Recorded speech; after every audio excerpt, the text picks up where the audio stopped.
Good evening, folks. We're just going to let folks join in. This is also being broadcast online. If you can quiet down, we'll get started. It's just a little after 6 o'clock. Hello. I'm Greg Catamatori. I'm the planning director. And if you've attended any of these meetings before, it's kind of a series, and this is kind of a long haul. It's an effort that's going to take a lot of time, and we're not alone. There's a lot of communities that are going through the same process right now, and some that have completed it already. So we are here to talk about the MBTA communities and what it means for Gloucester. And the city has been supported by RKG and Associates with Eric Halverson and another staff member, Allison Christensen. And the format for the evening will be a brief presentation from Eric. And I hope that folks can hold their questions and comments until after the presentation. And you'll be presented with kind of the working draft of the thinking around this topic. I will reiterate, nothing is decided. If you are looking for more information about this, there's a ton of information on the city website with all the links to past meetings and presentations. Most recently last week with the planning board and 2 members of the city council. And if you view that, again, we are not at the end of the process. We're kind of maybe just past the beginning of the process in terms of what this might look like for the disposition for the city council to consider sometime later this fall. So with that, I will turn it over to Eric, who's going to kind of take a little bit at each of these meetings, kind of reiterate what the requirements are, what the city is required to do under the law, and then start to go into what this might actually look like. And I think a lot of folks will appreciate that because so far it's been kind of shadow boxing. And now you can kind of see the reality of what these scenarios might look like for Gloucester. And again, there's a lot of variability. I do not doubt that the end of the day, in sometime in the fall, things may not look like what they look in these draft scenarios that'll be presented this evening. So take it away, Eric.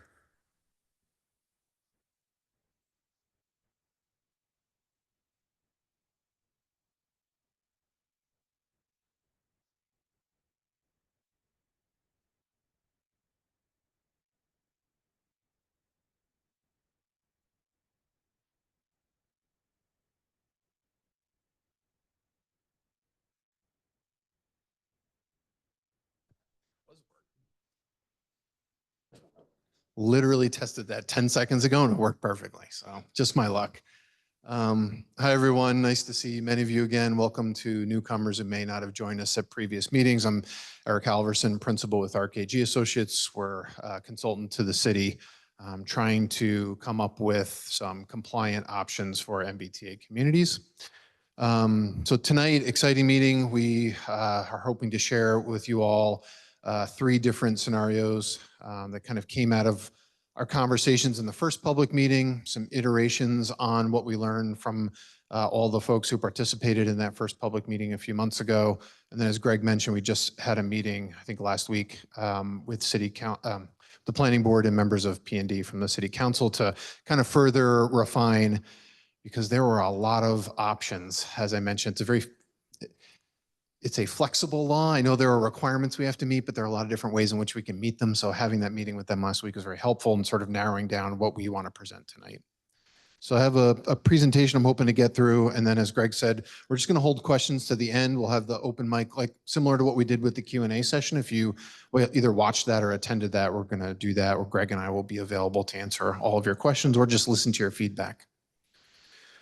So tonight, we're just going to quickly reiterate what are Gloucester's MBTA 3A requirements for those of you who might just be joining us for the first time or might need a refresher. Just a couple of examples, again, like we showed at the Q&A session, of some examples of multifamily housing that actually exist in the city today. So what do we mean by multifamily, and what are different examples that are here in Gloucester? And then the meat of the presentation will be the 3 options for compliance, at least as they stand now. Again, none of this is set in stone. We literally just presented some of this last week. So it's constantly evolving and probably will be until it goes in front of the city council at some point in the fall. So just to reiterate, what are Gloucester's requirements? So there are kind of 2 primary requirements that we have to pay attention to as we're setting up the scenarios. The first is what we refer to as the land area requirements. So this is both where are the MBTA districts located within the city, and then how big are they in terms of their acreage. There are kind of three big ones that we have to make sure we follow here in Gloucester, and they're listed in the table on the slide. One is the minimum land area. So the absolute minimum number of acres that we have to have across our MBTA districts is 50 acres. If you haven't heard me say this again, I like saying the statistic. If you think about a half-mile radius around the downtown station, that's about 500 acres. So it's like 50 acres is 10% of just that half-mile radius. Obviously, the city is way bigger than just the half-mile radius. So just to put that in perspective. The other requirement, because Gloucester has 2 commuter rail stations and it's been designated as a commuter rail community by the state, you have to have at least 50% of the 50 acres, so 25 acres, located within one or the other of the 2 stations, or both. They could be split across West Gloucester and downtown. They could all be in one. They could all be in the other. It doesn't matter, but we have to have at least 25 acres located within one of the station areas. And then the final one is we have to have at least one district, one contiguous district of at least 25 acres, or as you'll see in the scenarios later, if we have more acres than the 50 in order to meet the other requirements, it has to be 50% of that number. So let's say in order to get the number of units and the density that we need 90 acres instead of 50. That means we have to have one district of 45 acres. So the bigger that gross acreage number gets, the bigger the singular district gets. I know it might be a little bit confusing, but you'll see how that plays out later. And then the other big piece is the unit capacity. And again, I've said this a bunch of times, I'll continue to say it again. This isn't about development, it's purely a zoning exercise. So it's making sure that the zoning that gets put in place allows the development to happen, has to happen as of right, so you can't have a special permit, for example. It's all about zoning, not about development. So the minimum zoned unit capacity for Gloucester is 2,270 units. And similar to the land area, we have to have at least 50% of that 2,270 units located within one or both of the station areas. And then the size of the district and the units that we're zoning for, we have to at least make sure that there's a minimum density of 15 dwelling units per acre. As I mentioned before, there are specific callouts in the law that designate certain types of land, whether they're publicly owned, such as a school or a park or Gloucester conservation land, or they're environmentally sensitive land like water bodies, rivers, wetlands, those kinds of things. We're not allowed to, we can put them in the district, but we can't consider them for zoning capacity.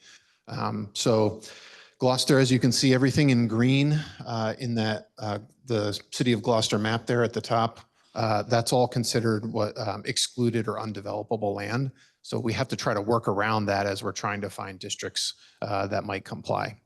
So just to be rest assured, we're not allowed to consider development on anything that's considered undevelopable or excluded by the state. And then the other thing I wanted to mention, I've said this before, how is multifamily housing defined under the law, under Section 3A by the state? So interestingly, I think in a lot of communities we work in, when people think about multifamily, they think about 4- and 5-story buildings, hundreds of units, but actually the law is very flexible in its definition, and it says multifamily housing is defined as a single building with 3 or more units. So if you think about a triple decker that has 3 stacked units, that technically qualifies as multifamily housing under the law.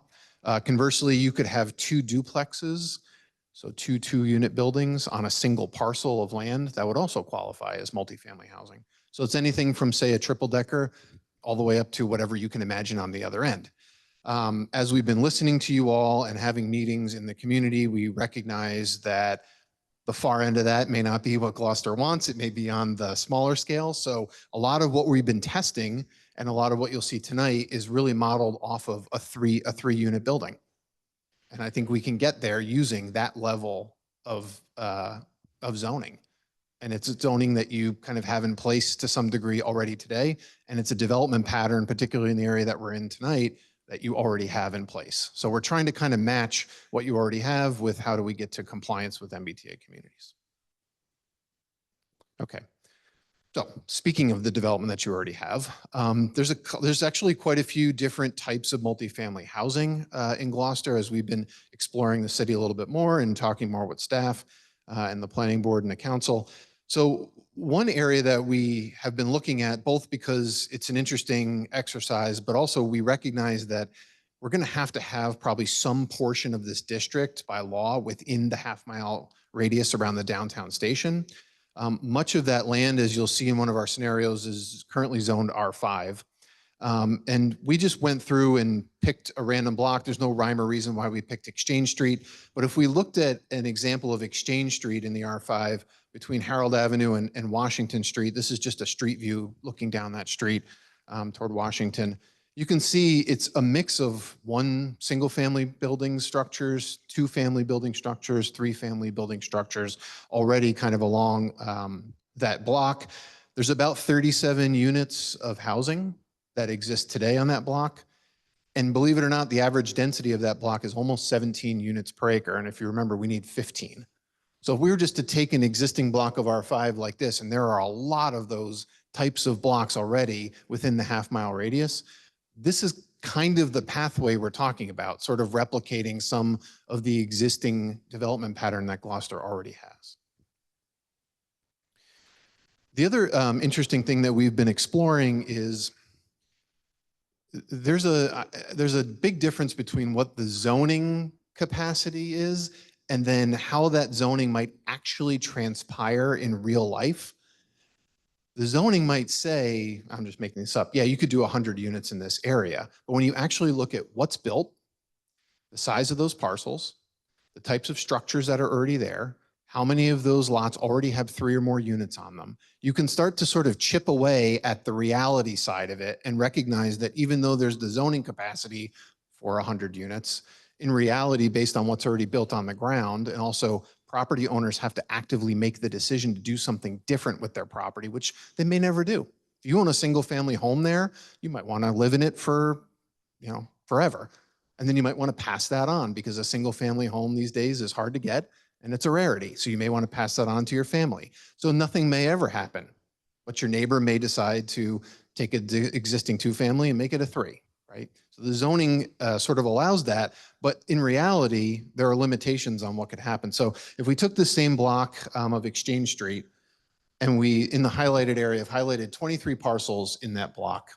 Right now, if we set, right now in the R5, if we set the minimum lot size to 5,000 square feet. So if you have a 5,000 square foot lot or bigger, you could do something in the future. If you don't have 5,000 square feet, you're non-conforming, you can't do anything.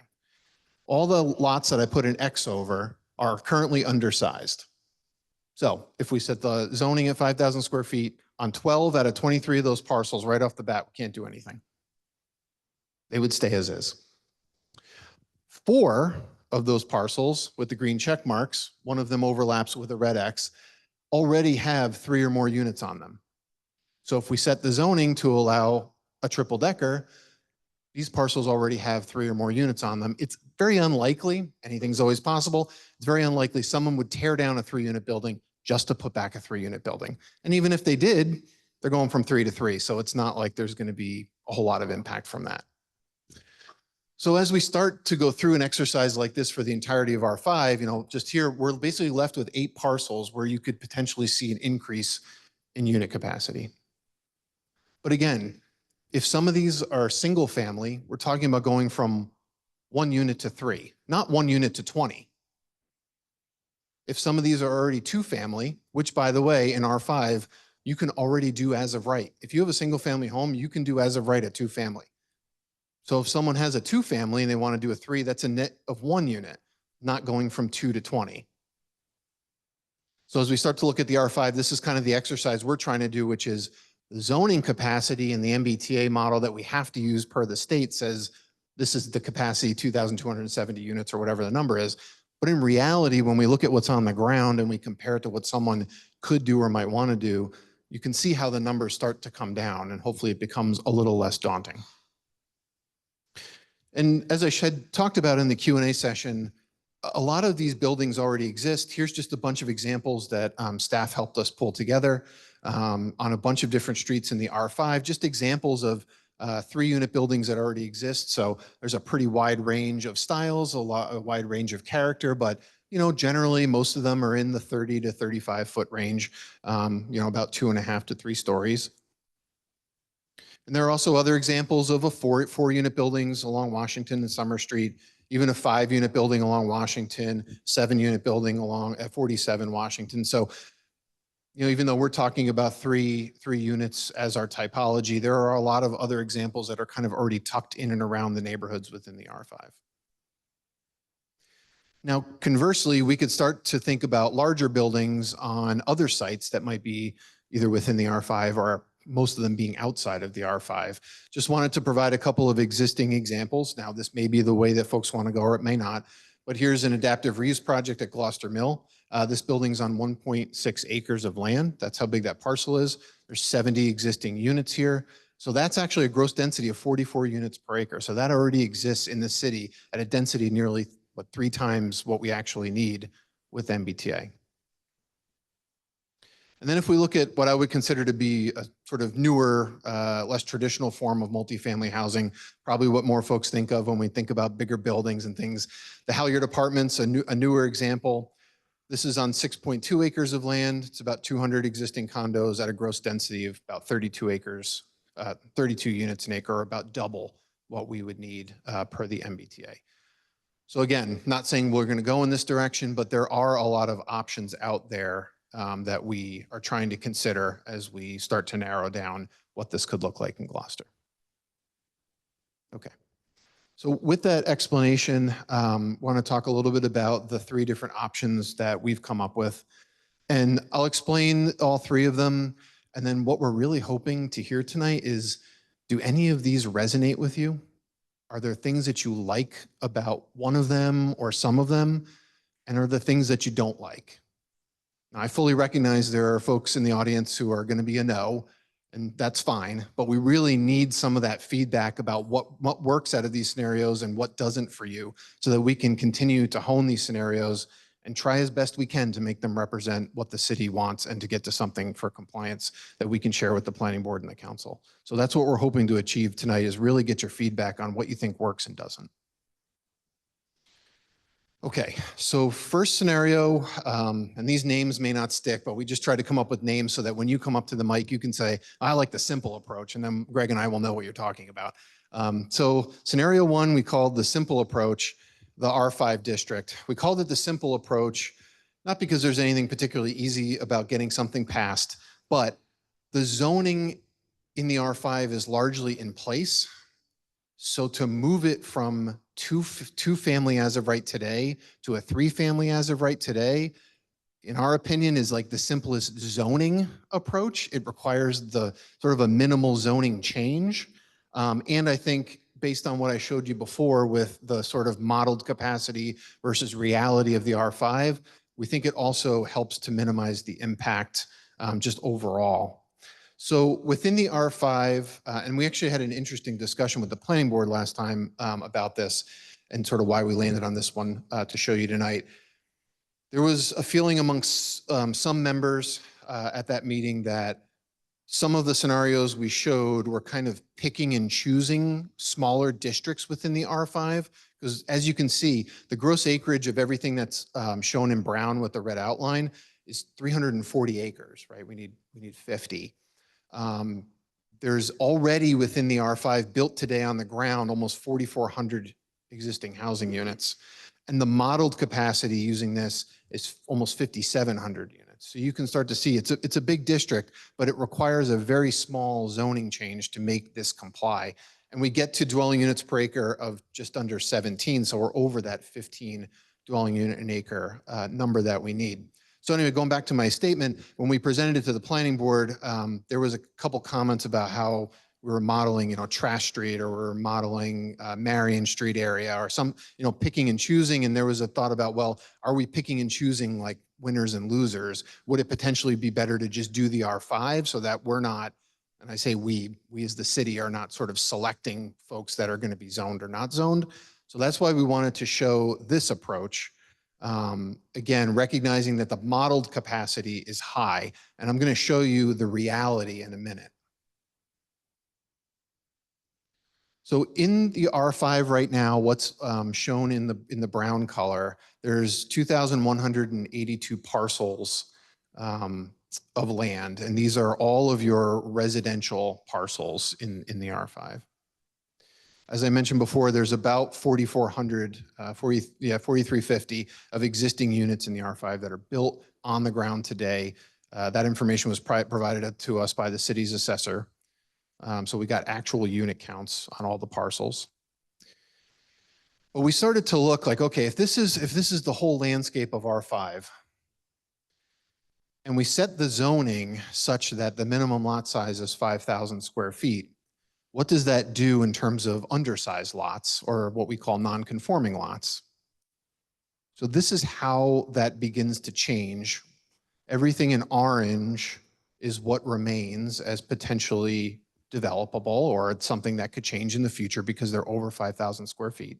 Everything that sort of dropped out that's now shown in white is where all those undersized lots currently are.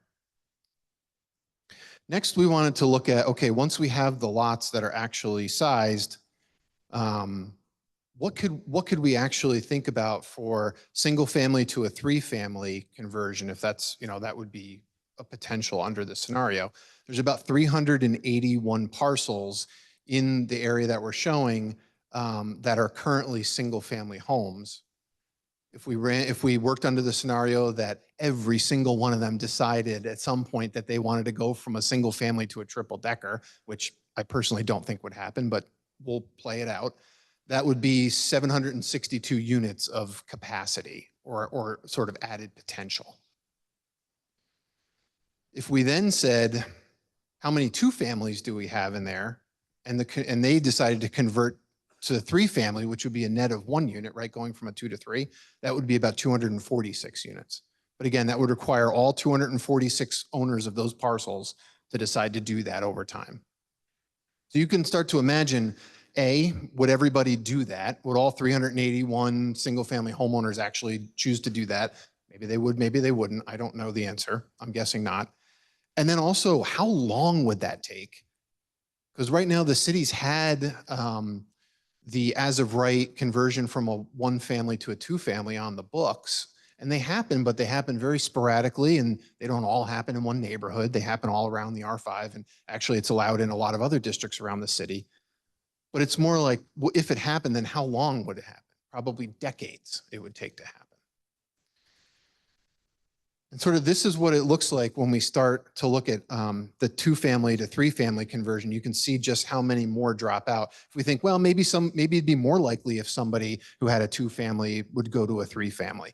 So you can start to see the ones that we have here in yellow represent those, and everything else that got washed out in the white color are parcels that either can't change because they're undersized or may not change because someone has a single family home. Okay, so that's the R5 scenario. The second scenario that we've been working on and were asked to look at by the planning board and the council was what we're calling minimal impact. So we tried our best with this scenario to come to get as close to the 2,270 units as possible, recognizing that there may be folks in the city that want to get as close to 2,270. So if we have to do something, let's make it as minimal as we possibly can. So under this scenario, we were able to get it to 2,274 units, so 4 over what you need. I think that's about as close as we could get with this. I'm personally a little bit concerned that we're cutting it too close, because sometimes in HLC's review, things drop out. We'd rather not go back to the drawing board, but we can talk about that later. But anyway, that's about as close as I think we can get for this scenario. The way that we did that was through a combination of R5 districts. So we did some picking and choosing in this scenario, as you'll see. They may be the right ones, they may be the wrong ones. So that's all up for discussion. We hope you'll weigh in on that. The other thing we looked at is for Veterans Way, for the Gloucester Mills and Willowwood combined, the townhomes in Gloucester Mills, and the Halyard, we put districts over there because those already have multifamily existing. And the law doesn't say anything about not being able to take advantage or put a district over where you already have multifamily housing. So let's take the Halyard, for example. I think I may have given this example at the Q&A. You'll see the existing units is 200. You'll see our modeled units is locked at 200. That's using the MBTA model. So we're trying to get as close with the zoning to the number of units that exist today so that, God forbid, something were to happen at the Halyard and all the buildings disappeared tomorrow, someone could utilize the zoning to basically put back 200 units. Now, when we actually structure the zoning, give me a little bit of cushion. I don't know if we'll be able to get it to 100% 200 units, but we'll get it as close as we possibly can. But for this model example, we're going to say we can get it as close as we possibly can to match. Same with Veterans Way. There's 160 there today. The model is 160. The combination of Gloucester Mills and Willowwood, Gloucester Mills is 70, Willowwood is 60 today. That's 130 units. So we're trying with the minimal impact to try to get a couple of these existing multifamily districts and put them, drop some MBTA overlays over top of them, because we're recognizing probably nothing will ever happen there. The other thing that we needed to do was to leverage the R5, because we know we need at least 25 acres of land in the half-mile radius, and we need 1,135 units, which is half of our 2,270 units in that half mile. So we do need to leverage the R5 to try to meet that requirement.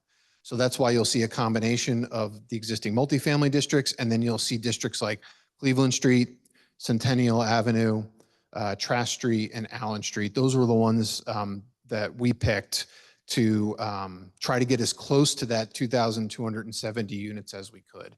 And we think these districts, well, you can see from the results, they get you really close.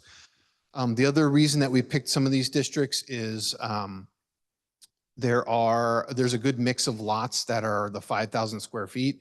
Because if you remember from before, if we had a district, let's say one of these R5 districts that had 60% of the lots were undersized, we can't drive any unit capacity to get to the 1,135 units that we need. So the more small lots and the more non-conforming lots that we have in a district, we just can't drive the unit capacity, and it drives the density down below the 15 that we need. So you can see how, like, when we're looking at districts, there's a lot of different factors that we have to look at to make sure that we're meeting our unit capacity number, our density, and our overall district size. So again, these may not be the right ones, but at least for scenario 2, these were the ones we picked, and it gets us close to the number that we need, gets us a little over the number we need. So now comes the reality part of it. And we'll do this for scenario 3 as well. So the table on the left represents the 7 districts that we just showed on the prior slide, but I've grayed out the districts, Veterans Way, Gloucester Mills, and Halyard, because we're going to say today or in the future under that zoning scenario, we're going to zone for exactly what's there, or give or take a few units. So we don't think anything's going to change. If something were to happen, somebody could put back what's there today. So very minimal impact. But in the R5, we know that from a zoning perspective, there's going to be some parcels that could actually go from a 1 to a 3 or a 2 to a 3, as we talked about before. So just focusing on Cleveland Street, Centennial, Trask, and Allen, those 4 districts in the R5, we looked at all of the parcels in those 4 districts that are currently, well, they're all zoned residential, but actually have residential uses on them. So there's 634 parcels across those 4 districts that have residential uses. Of those 634, only 269, so less than half, are over 5,000 square feet. So right off the bat on that scenario, we've almost cut out half the parcels. Can't do anything with them. There's another 73 parcels that have 3 or more units on them today. I would say, again, no one's going to tear down 3 units to build 3 units. So we're going to say those 73 go along with the 269. So it's unlikely any of those are probably going to change under this scenario. So now we get to the reality of the change. There's 108 of the remaining parcels that have a single family or 1 unit on them. So if we say that could go from a 1 unit up again, and then same thing for parcels with the 2 units, there's 88. So that's from a 2 to a 3, or a capacity of 88. So again, we're going back from 2,274 units, but in a couple of those districts, nothing going to change. And then when we look at the R5, almost half those parcels drop out. So we're really talking about half of the R5 when we talk about the minimal impact scenario. And just here's what the table looks like. And we always send this to staff to post online. So if you want to take a closer look at anything, it'll be there. This just shows you the acreage of each of those districts. The net acreage is the total acres minus what's undevelopable or excluded. The unit capacity for each of the districts, and then the density measure, the dwelling units per acre. If you look all the way to the right, that's your indication of whether we're exceeding the 50 acres that we need. We have 129. Are we exceeding the unit capacity of 2,270? We're 4 over that, as I mentioned before. And are we exceeding the 15 dwelling units an acre? We're at 18.3, so we're a little bit over that. Okay, so last scenario, scenario 3. In our discussions last week with the planning board and P&D, there was a desire to try to come up with at least one scenario where something could happen somewhere.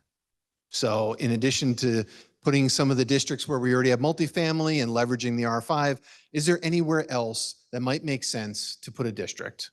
1, to encourage some level of potential for housing, and 2, to maybe find something that's outside of the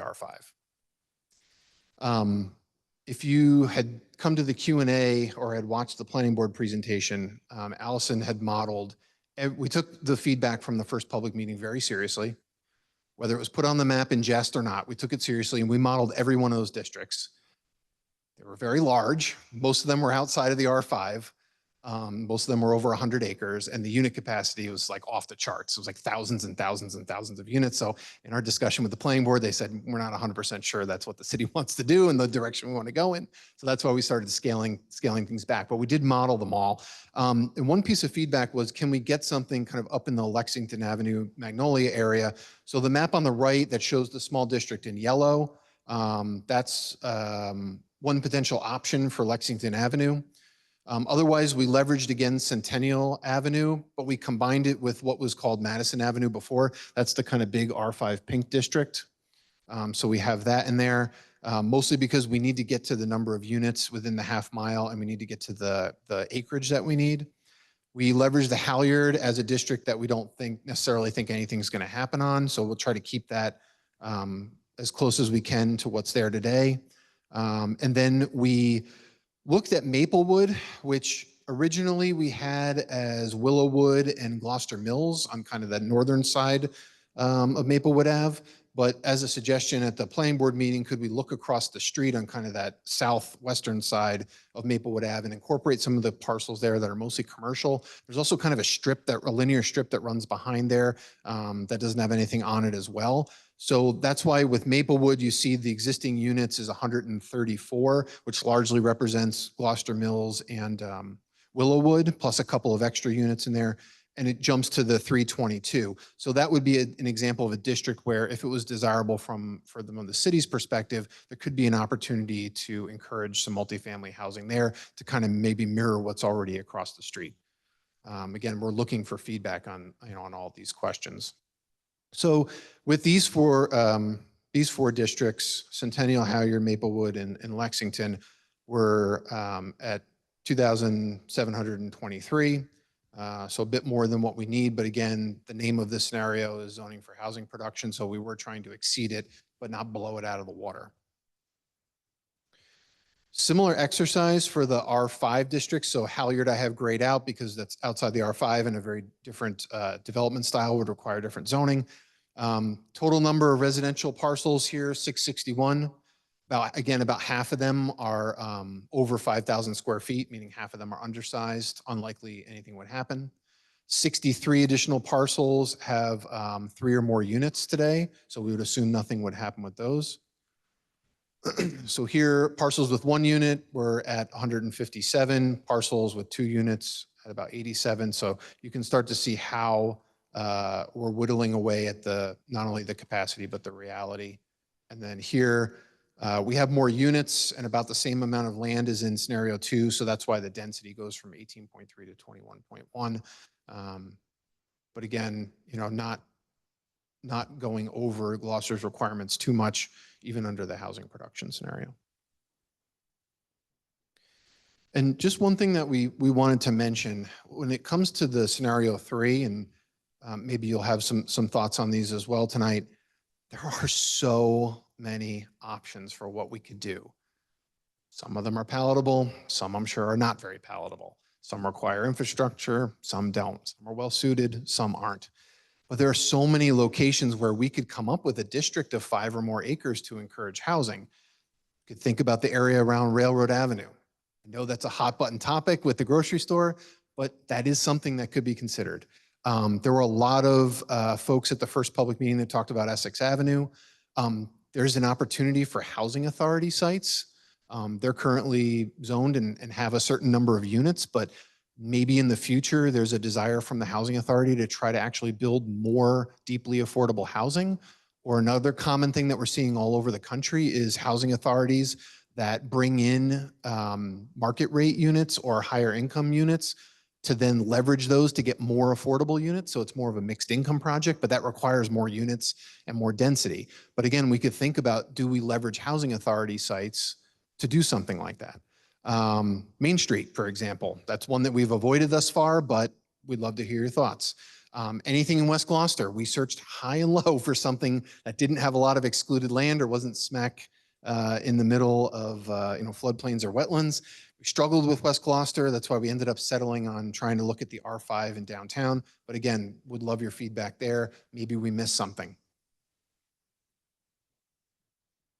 And then I'll just leave these up as a reminder just of the names and the maps as we go forward. Okay, I'll turn it over to Jane, our moderator, and we're happy to take your questions and comments. Oh yeah. Do we have another mic, Greg? There we go. I just wanted to make a couple of comments before Jane takes over as the moderator. One correction, we all know, well, we know, and there was a little typo on the presentation that the Halyard is an apartment complex. It's not condominium complex. And additionally, I just want to recognize that we have majority of the planning board here. 6 members are here, as well as at least 4, if not 5 city councilors, 4 city councilors that are also present that are here and listening to you. And this meeting will be recorded and posted to the website tomorrow, if not the following day. But I will turn it over to Jane Remsen, who will moderate. And as we look for comments, we'd hope that you could try to, in the interest of hearing as many voices as possible, to limit it to about 2 minutes. And again, we're not going to tell you what to say or what not to say, but we are hoping that we get some response and reaction to the scenarios. If you think something is, as Eric has pointed out, is missing something or something that you feel like wasn't explored enough, that's the type of thing I think certainly the planning board members and the city council would like to hear about, because there's no simple answer here. And as Eric has pointed out, there's a lot of different options that could be explored. Okay. Hi, everybody, and thank you so much for coming tonight. Just a quick overview of our rules of engagement tonight. We are going to take one person at a time. If you raise your hand, I will call on you and you can come up to the podium. When you get here, please state your name and address for the record. And we're asking everybody to be polite and stay quiet and let somebody finish speaking. We do have a 2-minute timer. So my colleague David Rosen over there, he's actually can give you a 30-second warning. And then he will show the time clipboard. And I will probably be pretty strict in asking you to step down. So we will go through everybody in the room as best we can once. Then we will move to people on Zoom who have questions. And then we will come back to the room. So if you have used up your 2 minutes and you still want to talk, we will try to call on you a second time, but we ask that you wait till everybody in the room has had a chance to speak for the first time. So as Eric mentioned, and Greg, we are trying to get your feedback on these various scenarios. And so just to remind you, scenario 1 is the simple approach, R5. It's a very small tweak to the zoning. We already have 2-family as of right in that zone, and we could change it from 3-family by special permit to 3-family as of right. The scenario 2 is the minimal impact. It adds very few additional housing units by creating the zones where we already have plenty of units. And scenario 3 would encourage additional housing production. So with that, I will call on the first person. Salta? Is that your name? Yeah, come on up. The mic is right there on the podium. Thank you. From the 3 scenarios, I think it really boils down to R5, which is Ward 2 and 3, what was expected, it seems like all along. Last week's planning board meeting, the gist of it was also coming down to just R5, which is us, Ward 2 and 3, that's going to be bearing the brunt of all the upzoning and housing production, it seems. And I think it's really interesting that the conversation really moved toward more away from the other train station, which is West Gloucester. And I think it's really not fair. I really agree with Councillor Dylan Benson last week, who emphasized that the burden should be shared equally. We're not dumping ground for upzoning and production in R5. One of the important things that needs to be mentioned is that the other thing that was mentioned in a meeting last week was avoiding or building near floodplains. And I agree with Councillor Val Gilman that floodplains should be avoided.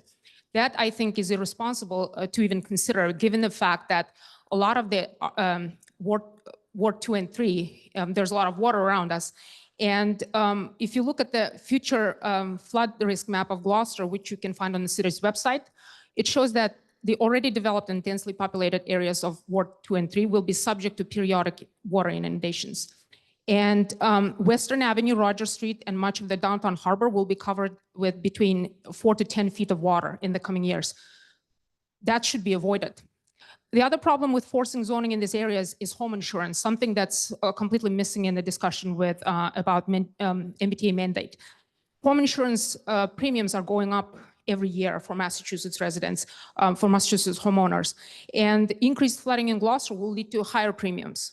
Our insurance provider says that every time there's a storm and a lot of homeowners claim insurance, our rates will go up even if we don't.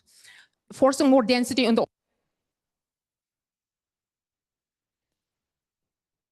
Salta, one more sentence. Go ahead. Oh, I think your mic died. But literally, one more sentence. Well, consultants spoke for 40 minutes. This was supposed to be one of 2 community meetings. I think community members have a right to speak as much as they want. Thank you, Salta. Greg or Eric, was there anything in that you wanted to respond to? Anything that Salta brought up that was incorrect or? I mean, I think certainly from one perspective of the risks associated with some areas that many of which are already excluded. They were part of that green mapping exercise. There was a discussion last week at the planning board level about that.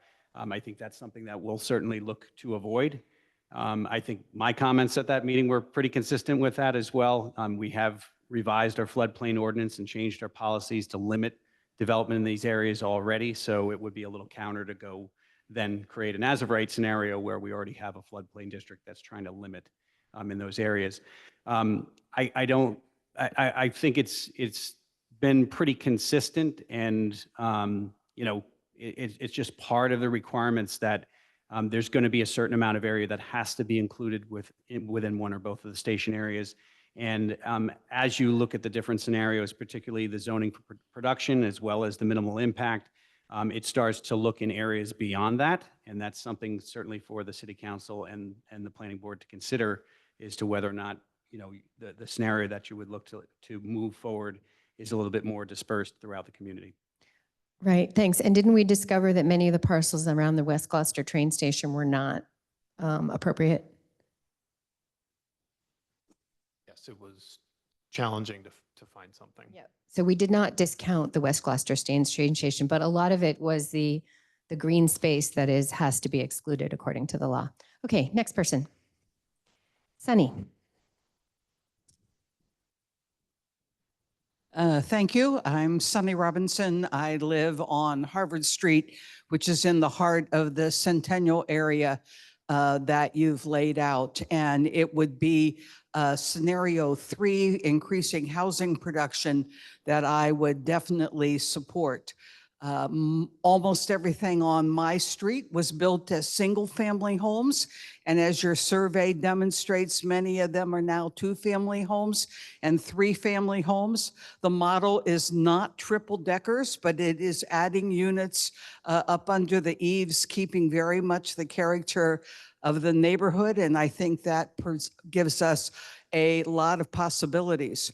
I think we definitely have to look at how to utilize the big space at the train station around the Shaw's Plaza, but absolutely we have to preserve the grocery store there and doing that. I would also point out that at the end of Emerson Avenue, there is a parcel which is currently used for boat storage, which has the potential to be multifamily housing. So I would extend your Centennial neighborhood down a little bit. And I think the proposal for taking a serious look at possibilities at Lexington Avenue is a very good way to extend the multifamily housing into Ward 5 and include some area other than downtown. One other comment on Veterans Way. I think there are floodplain issues on one side of that property that have to be looked at. And I would point out that I think you have a simple labeling mistake on where you have Maplewood Avenue mixed up. It's actually Lexington Avenue that you're talking about. So you might want to correct that slide about 3 slides back. Thank you. Thank you.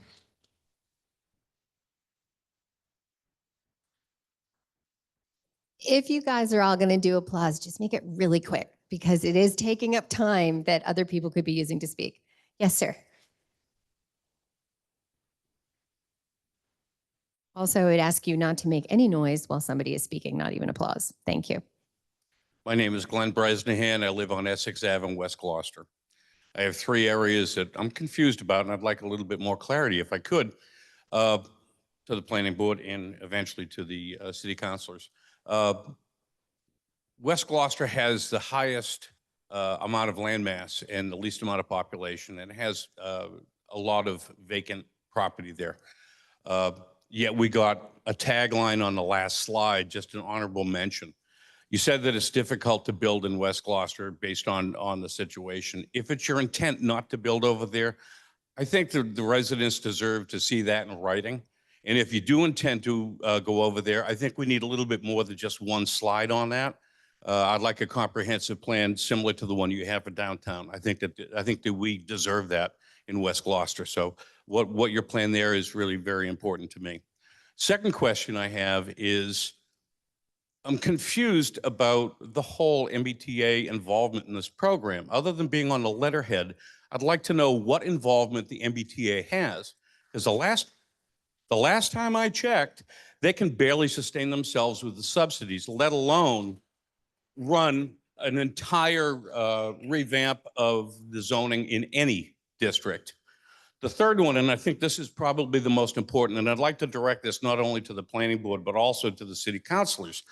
We live in a city that we all love. There's no question about that. But when it rains, the creek by Good Harbor Beach, thank you, is flooded with sewer. We can't process what we have now. There was an article in the paper, or an opinion, that said that we will run out of water based upon the projections of what could be here for housing. The thing that I don't understand is how this can be put on the docket with no planning whatsoever for infrastructure changes, schools, sewers, water treatment, all of that. How this can be put on any city and expect every city to pay their own way in this is absolutely absurd to me. Thank you. Appreciate Thank you, it. sir. Thank you. Who's next? Yes. Oh, sorry. Did you want to respond to any of the things that were just said? So there was a lot in there. I'm not sure it was just two questions, but I'll try to respond Sorry, to if you some don't of it. mind holding on for a second. So certainly, one of the things I think at the last meeting with the planning board, some of the scenarios of districts that were explored were presented for West Gloucester. We can certainly catalog, some of the other districts that have already been looked at. And again, it's a decision point for the planning board and the city council. There are variants of, I think, what was mentioned in here. There's the opportunity, again, to spread things out. One of the things that Eric didn't go into a lot of detail, but there is that one aspect of the requirements that the more area that you zone, the more area that the larger one contiguous district that you have to have. So there's a lot of kind of push and pull in terms of how much area gets zoned. So some of the feedback that's helpful is, and Eric has kind of tried to present this, is the target 2270? That's the requirement, and that's a minimum requirement. If folks think, I'd rather see something that spreads things out, the capacity might be higher, the potential might be higher. And these are all things that we're looking for feedback on, because they can come up with a number of scenarios that zone more land throughout the community. It will end up with higher potential capacity. And I would say the more land that you zone, the more the possibility for additional housing to occur. So that's an important one. From an infrastructure perspective, the law is pretty silent on that. It doesn't require the city to do anything, but it also doesn't even consider it for the sites that are zoned.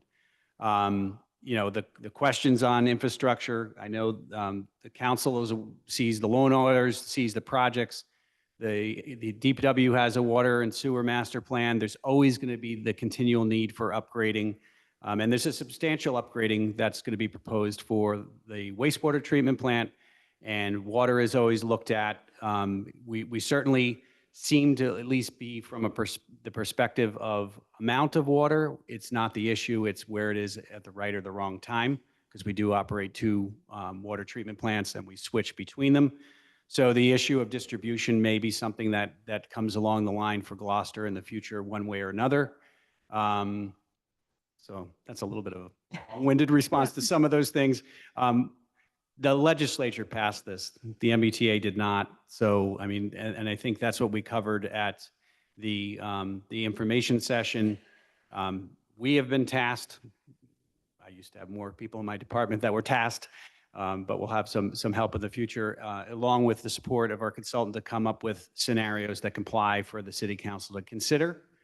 And so that's what we're going to do with folks that have the questions about the law, its origin, and why. You really should ask your legislators, because I know there were a number of potential amendments proposed to this in the last round, and those failed. So they continue to basically support the law that's in place and applying to 177 communities. Thank you. Yeah, so the only reason MBTA is even in the title of this language is because these districts have to be around train stations. MBTA otherwise has absolutely nothing to do with it. So go ahead. Thank you. Good evening. My name is Pamela Herndon. I live at 8 Acacia Street, which is in the districts here that are mapped out. And I would like to say thank you for doing this. It was very clear, and I wouldn't say easy to understand because the law seems complicated, but I think each time I understand it more and more. So thank you for the presentation. I loved seeing all three options. My top pick is the simple approach. I liked the simple approach because it is simple. And also, I believe that Gloucester probably would like just the 3-unit dwelling, so that keeps the character of Gloucester. What I like about the simple approach is that it doesn't pick and choose certain streets or certain areas in the district around the downtown train station. It lays it across the whole half-mile radius where it's building, and that feels like it's the most fair. And then the people who own the parcels get to decide if they want to sell their parcel and build a bigger, a 3-unit, turn their 2-unit into 3 units, or turn their single family into 3 units. It seems the most even and the most fair. And I'm excited about that we can add a few more houses in Gloucester so that people have more options. That excites me that we can do that and still keep the character of Gloucester. So thank you for your work, and I vote for the simple approach. Thank you. Who's next? I'd like to just add a response, even though there wasn't a question, because I think it was something that also, again, this exercise so far has talked about a lot about the where. And as Eric has mentioned, that these scenarios have all been modeled on a 3-unit building. But one of the other things, depending upon how this lands, if it is kind of a 3-unit approach, is this is the geographic area extent of where it might be allowed. There's also the ability to add standards. It's not just, here it is, 3-family, go ahead. There's the opportunity to have design standards, parking requirements, height requirements. So this is kind of the first part of this, just kind of using the requirements of the law and the guidelines to show what it looks like. That's, again, going to be tailored into the where. And again, if the form or the typology that Eric had mentioned is a 3-family, you then also have the ability to not necessarily allow things that, if you were speaking to character, people love peaked roofs. They're beautiful. There's a lot, and looking at the examples that Eric had presented, there's a lot of beautiful architecture in Gloucester. And that's something that could be made a requirement for the as-of-right approach. Thank you, Greg. Okay, hands again. How about gentleman in the yellow shirt?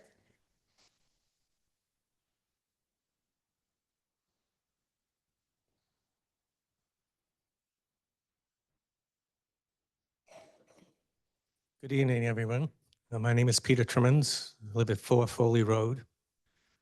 My question is, has anybody done or is anybody planning on doing a cost analysis as to which choice the city takes, being in compliance with the law or not being in compliance with the law? It seems to me here we've already acting like it's a done deal that we're going to be in compliance. So, I mean, the other gentleman, brought up a couple of points, which I was going to bring up about, think of all the costs there'll be to the water system, the school system, hiring new police, new fire. These are continuing costs. I mean, you're going to have over 2,000 units. Do you think maybe there's going to be children in some of those units? Maybe 1,000 more students for our school system? We're already having trouble. So, and also if this does go through, is this all going to be voluntary for property owners, or is the city going to do any eminent domain? Just asking. As soon as you're done, we'll answer your questions. Is that it? All right. Thank you very much for being here and answering our Thank you. questions. Thank you for your comment. So we all live in Gloucester, which has an elected government of city councilors and a mayor. And the cities and councilors and the mayor have chosen to comply with the law. So, other towns have chosen to take legal action against the state. That's not something Gloucester is doing. So we are choosing to comply with the law. And it is all voluntary by property owners. Greg, I don't know if you have anything to add. I guess maybe I'll just clarify. The administration has tasked us with presenting the council with a compliance scenario. It is still up to them to decide whether they adopt it or not. So anyone that thinks that it should not be adopted, there'll be public hearings at some point later this fall. The question about again, approaches to this, again, if we have to come up with a compliance scenario, there's certainly the ability to cite districts where you think there's adequacy of infrastructure. That was some of the discussion at the last meeting. You can certainly pick sites that are on septic, that are ledgy, that probably don't have the support that it needs for to really develop unless there were sewer and water at some point. So those can be part of the decision making. And again, if what's been presented so far is there a way to minimize the impact of the law? But thus far, at least from the administration's perspective, we've been tasked to come up with compliance scenarios, and we have not, we can show what there could be in terms of potential. And again, I think from the three-family approach, Eric has demonstrated that because of the number of non-conforming lots, the existing density that's there, there's kind of a handle of what the potential is. But, and I say that to conclude with the comment of there's no requirement for anybody to do anything. This is all an option. It's just like an option right now for somebody to build a two-family or a single family where it's allowed, where somebody can build a commercial building of a certain size. They can max to the zoning that's allowed, or they could build something more modest. It's entirely up to the property owner. We're talking about property rights. Thank you. The woman in the white sweater, and I know you've had your hand up for a long time, the gray shirt, you're next.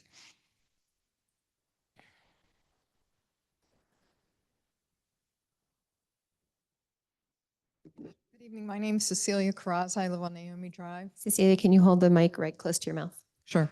You seem to say the MBTA is arbitrary and that the goal is zoning only. Is that correct?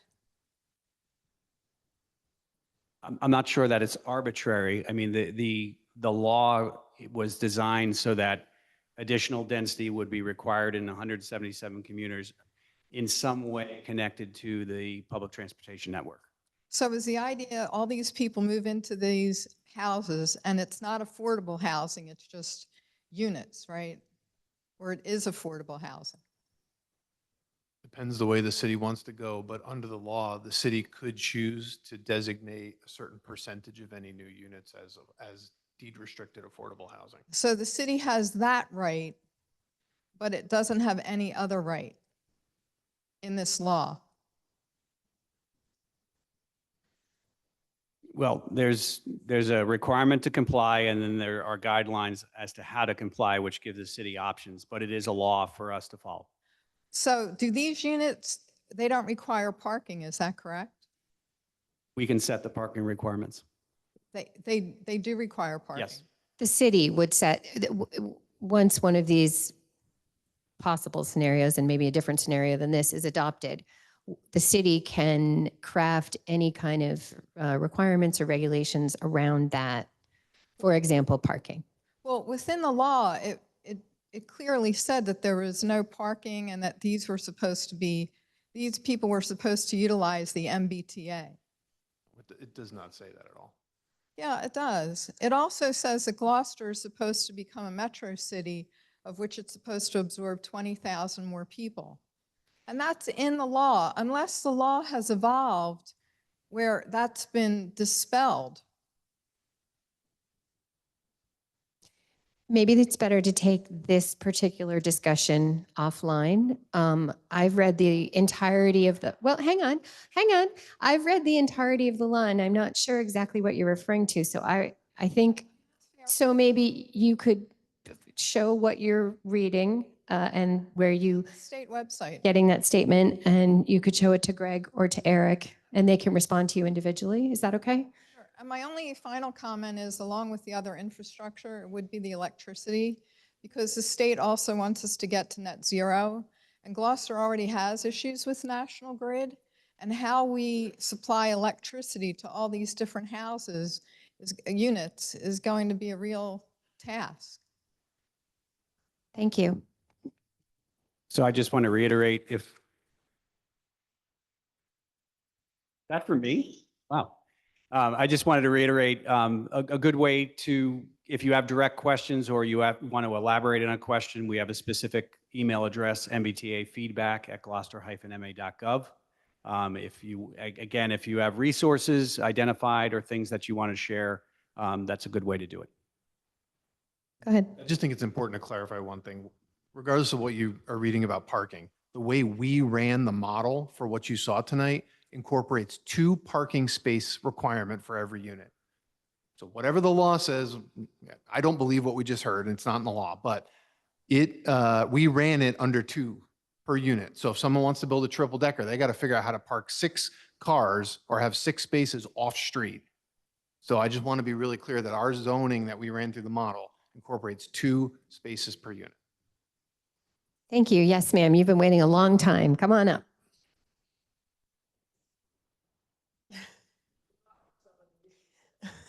Sorry, I've had a busy month too. Just Should be on. My name is Karen Boudreau, and I live in East Gloucester on Chapel Street. I was not under the impression that this law limited the development to 3 units. Doesn't. So why are you only talking about 3 units in all these locations? Turn around, build not for today alone, but for tomorrow as well. I've lived in Gloucester for over 7 decades, and I've seen tremendous changes in very few decades, and it's faster every week. So I don't know when you stand here and talk as if the only requirement or the only thing that will come down the pike is people going from 2 units to 3 units. You know, there's a lot of huss manure in that. The prices developers are getting for places on the coast. And the MBTA, that's why the law is on the MBTA lines. They got Newburyport and Ipswich, and everywhere they can get over $1 million for 900 square feet. And that's all I know off the top of my head. So I just kept being bugged kept phrasing it as if it's only 3-unit buildings. Also, I don't know if I'm correct in this, that's for sure, but there's a lot of areas, you mentioned them, that they might be in the areas you're talking about, but you can't work with them. Like if we can't count the Halyard, it already exists. We can't count anything in the new 2270 that already exists. They don't count. We got to have new 2270. That's a lot of new people. Thank you. Hang on, before you give applause to that statement, I'd like Greg or Eric to address that because they actually do count. You can sit down, of course, but they do count. So I just want to be clear, the scenario, the simple approach is looking at 3-unit structures. That is the baseline for consideration in the definition that the state's provided for multifamily. It's either a 3-unit building or 2 2-unit buildings on one lot. Each one of these scenarios looks at certain areas in the station area with 3-unit buildings.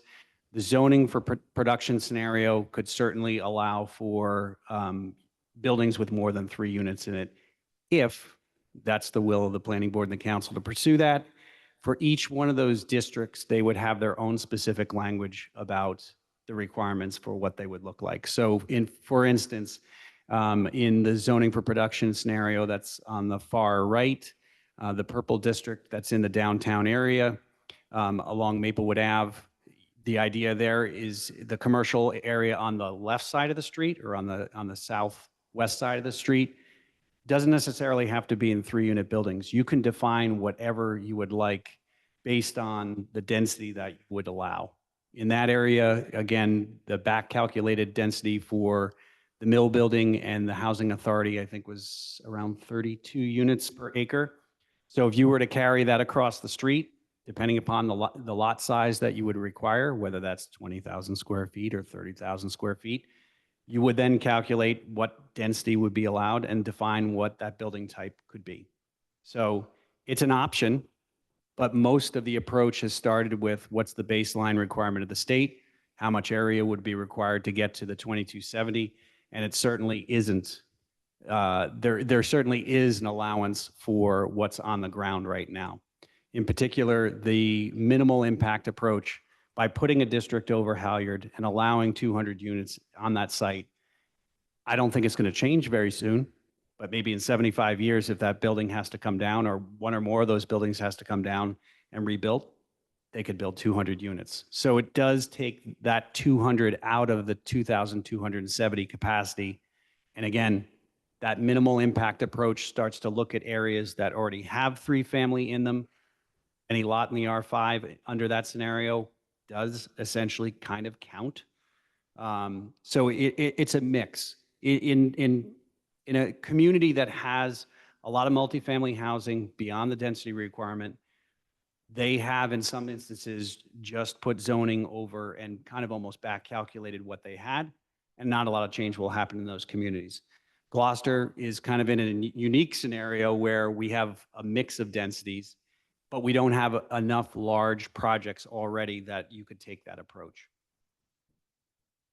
Or that can't be the 100% approach. Correct. It could be 80% of the approach-ish. Okay, woman in the black shirt. And then you.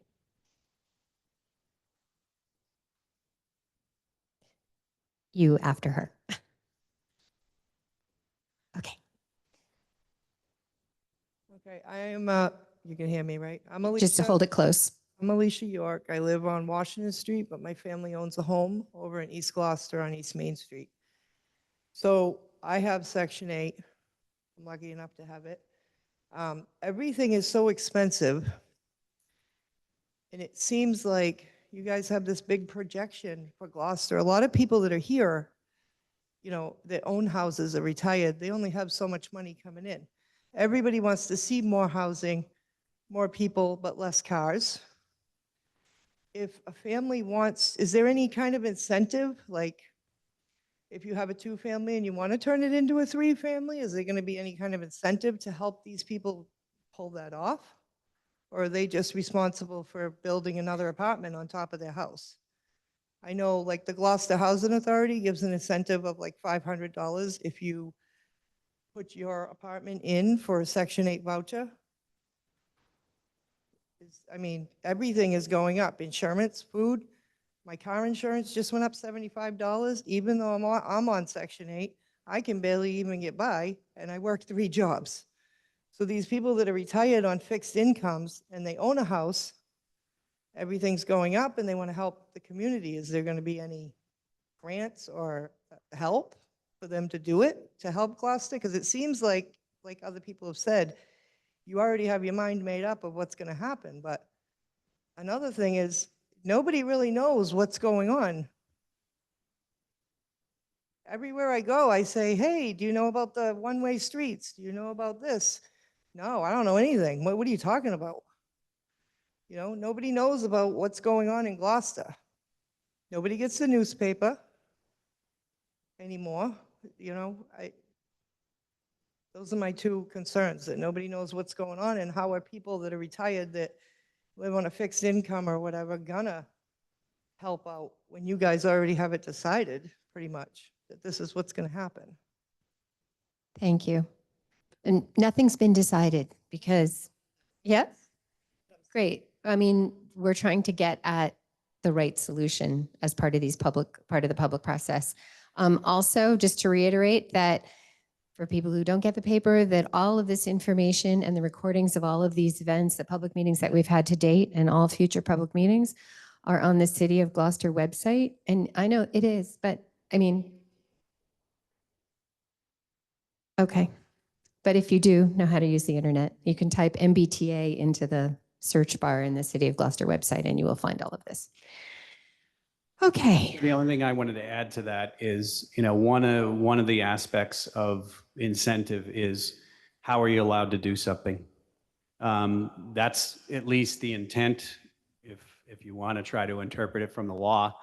You know, the state believes if something is allowed by meeting specific requirements with a building permit, that's a much better option to incentivize potential development than to have a special permit process where it's decided by, sorry, city council, sorry, planning board members, but by an elected body or an appointed body that you have to go to a public hearing. You have to listen to your neighbors, review your application, who may or may not influence the body that's approving it. And it's a time expense for somebody to do that. So by creating rules that somebody can then just go to a building inspector, we have one here tonight, submit their plans, submit their fee, and move forward. That's something that would be a benefit for somebody that would potentially want to do it, but it's expensive. We know that from a construction standpoint. If we had all the money in the world and the goal of the city was to not only incentivize the additional units being built, but also having them deed restricted and affordable, that takes money. But there could be a program that's developed to basically offer funding to someone if they want to build a unit and deed restricted affordable. The city gets involved in other ways with other projects. If you look at the activity of the CPA or the Affordable Housing Trust, who right now is looking at a number of proposals for deed restricted affordable housing and helping fund those. But again, when you get down to kind of the 3-unit building, unless it's something more, it's a very expensive and maybe unlikely way to try to create affordable housing at that scale because of the cost of construction. Thanks. The woman right here in the striped shirt.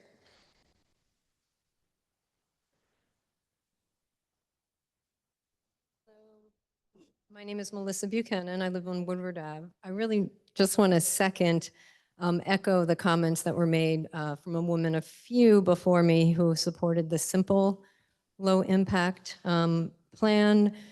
And one thing that I wanted to add is that in my work as an educator in the community, I'm seeing so many families who are living in that two-family area who are losing their apartments, they're doubling up, they're hardworking families, and there's just a lot of pressure. So I think that we have high density, even including some doubling up that's already happening. And I certainly, like everybody here, wouldn't want to see every single unit convert to a 3-family. I don't believe that that will happen.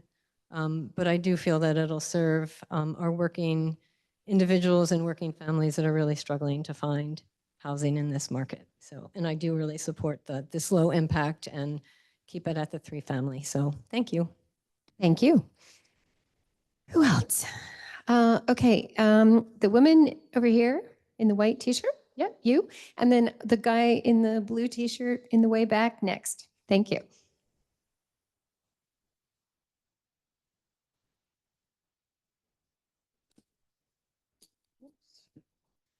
I'm Theo McGregor. I live at 57 Middle Street. I've been here a little over 30 years in Gloucester, and I know we need more housing, and I'm all for it, and I'm for the law actually. But I have 3 questions, sort of. I prefer the third option because I think we do need to put more dense housing in places where it already exists, and not try to put it where it doesn't exist and where it doesn't fit, which brings me to my first point that when you do this plan, I would hope that you would emphasize that the historic district should not be used to put a multifamily housing in that doesn't fit the district. I know that's a little off topic, but it's important to me. But the 2 questions I have, does the building that's being developed right now, where the old Y was, does that count towards these units that need to be built? Do you mean 71 Middle Street? Yeah. So currently it's not mapped in a district. If it were mapped in a district and it could essentially be counted if it were included. One of the requirements that I think was mentioned in any of these districts, they have to be of a certain size. They have to be at least 5 acres. So that's kind of a real mixed area. So you may not necessarily have a district that would be kind of consistent because you have some singles and twos and multi-unit, and then that's a fairly dense project with 44 units. It is in the historic district. It was reviewed by the historic district. That is an absolute valid point. It was something that was raised at the meeting last week. I think there's been a tendency and maybe even a conflict of putting multifamily districts in historic districts because there is that historic district review. So it's not really a go to the building department with your permit for an as of right use you have another process to go through, and there's a route potentially of either denial or appeal. So far, that's been avoided, and will continue to be avoided. Well, I actually like that building. That's not the one I'm worried about. The other question is there a timeline for this to happen? I know there's a timeline for the plan to be submitted. Is there a timeline for the units to be built? Or is that supposed to take place over 10 years or 20 years? Or is there a timeline in the law? So there's no timeline for production. There is a timeline for the city to provide or to enact zoning that complies with the law by December 31st of this year. But from that point on, it's up to, the private market to decide, the property owners to decide whether they pursue any of the options that are provided in the zoning. Okay, thanks. Just please don't approve 20 Main Street as proposed. Okay, stay on topic. That's not fair. It's not the rules. Okay, a guy in the blue t-shirt.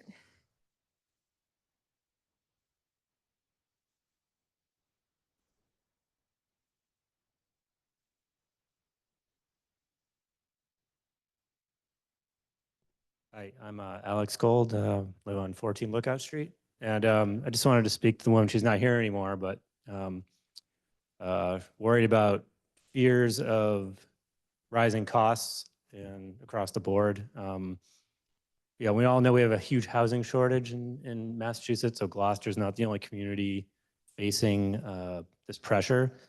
I think the whole idea of the law is to increase the stock of housing, which in turn should lower housing costs. So I know that's a huge concern for everybody.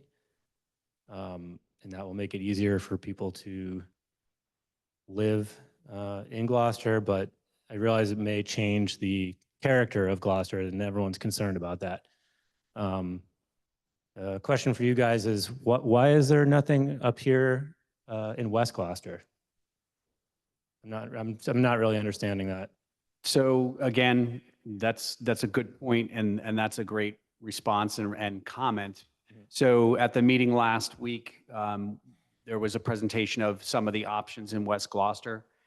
The train station in particular, because of the watersheds areas around it, the Little River to the north, there's a small amount of area that's not excluded by some other means. So, I mean, we don't have that slide with us tonight, but it's on the presentation from last week. So there's really a limited amount of area within the station area itself that could be zoned. There was one district that was presented, again, fairly large, pretty high count on the left side. But again, there's some of those concerns about, floodplain, wetland, riverfront area, and those types of things that at this point it hasn't been pursued. But we can certainly, present that again, discuss that again at the planning board level. But there's just a lot of limitations just because of what's actually in that half mile. Right. I would certainly, encourage that. And back to the point that Salta made about the downtown area being equally as at risk because of climate change and rising sea levels. So that should be equally as concerning. Thank you. Thank you. Yes, ma'am. And we'll get to you back in the corner next.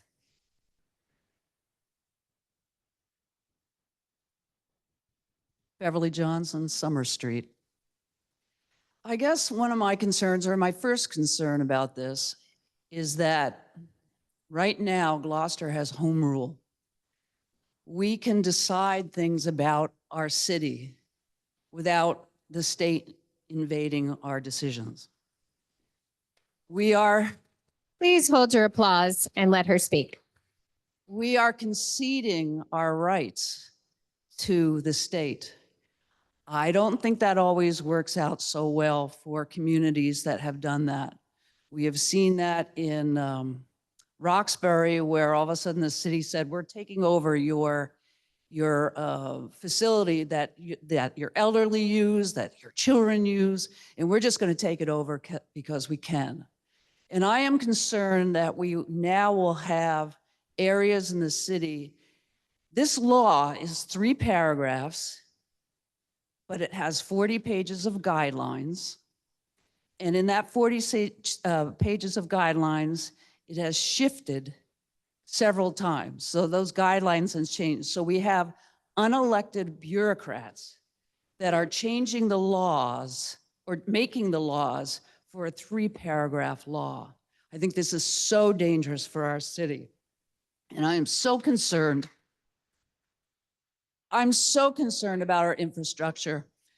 I work with kids, I work in the courts, and sometimes we have a kid who has a mental health issue, and they will wait in Addison Gilbert for a week, 2 weeks for a bed.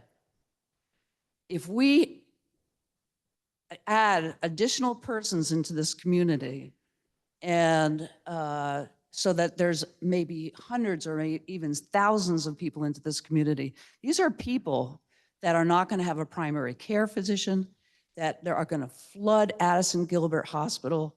There are so many questions. I want to know what studies have been done about the hospital, what studies have been done about our sewer and our water. This is very imperative for us. And it's my time, and I'll just say, please do not give up our sovereignty. Thank you.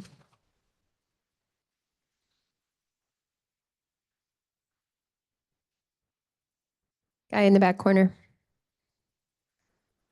Yep. The cool guy in the back corner.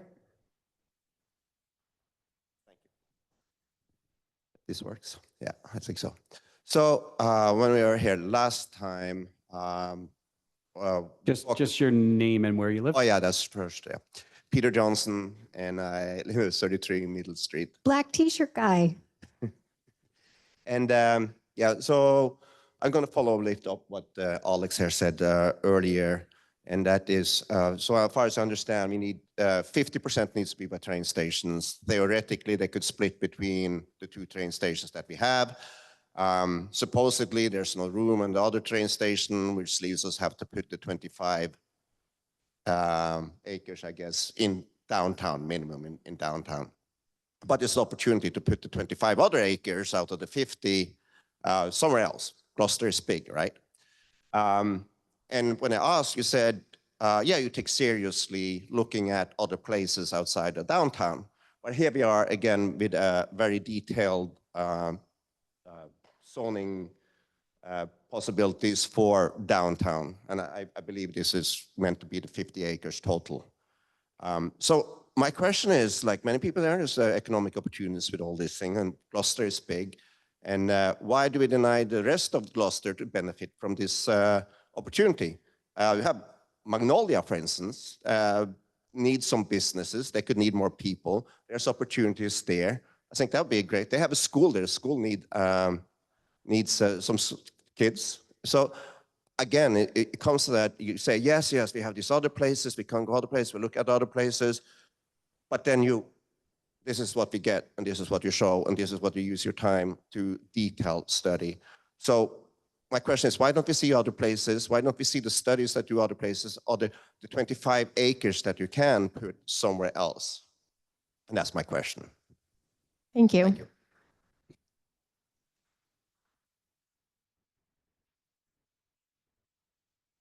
Yeah, we're going to try. Yep. Okay, yelled at for this answer by somebody, but so we modeled everything.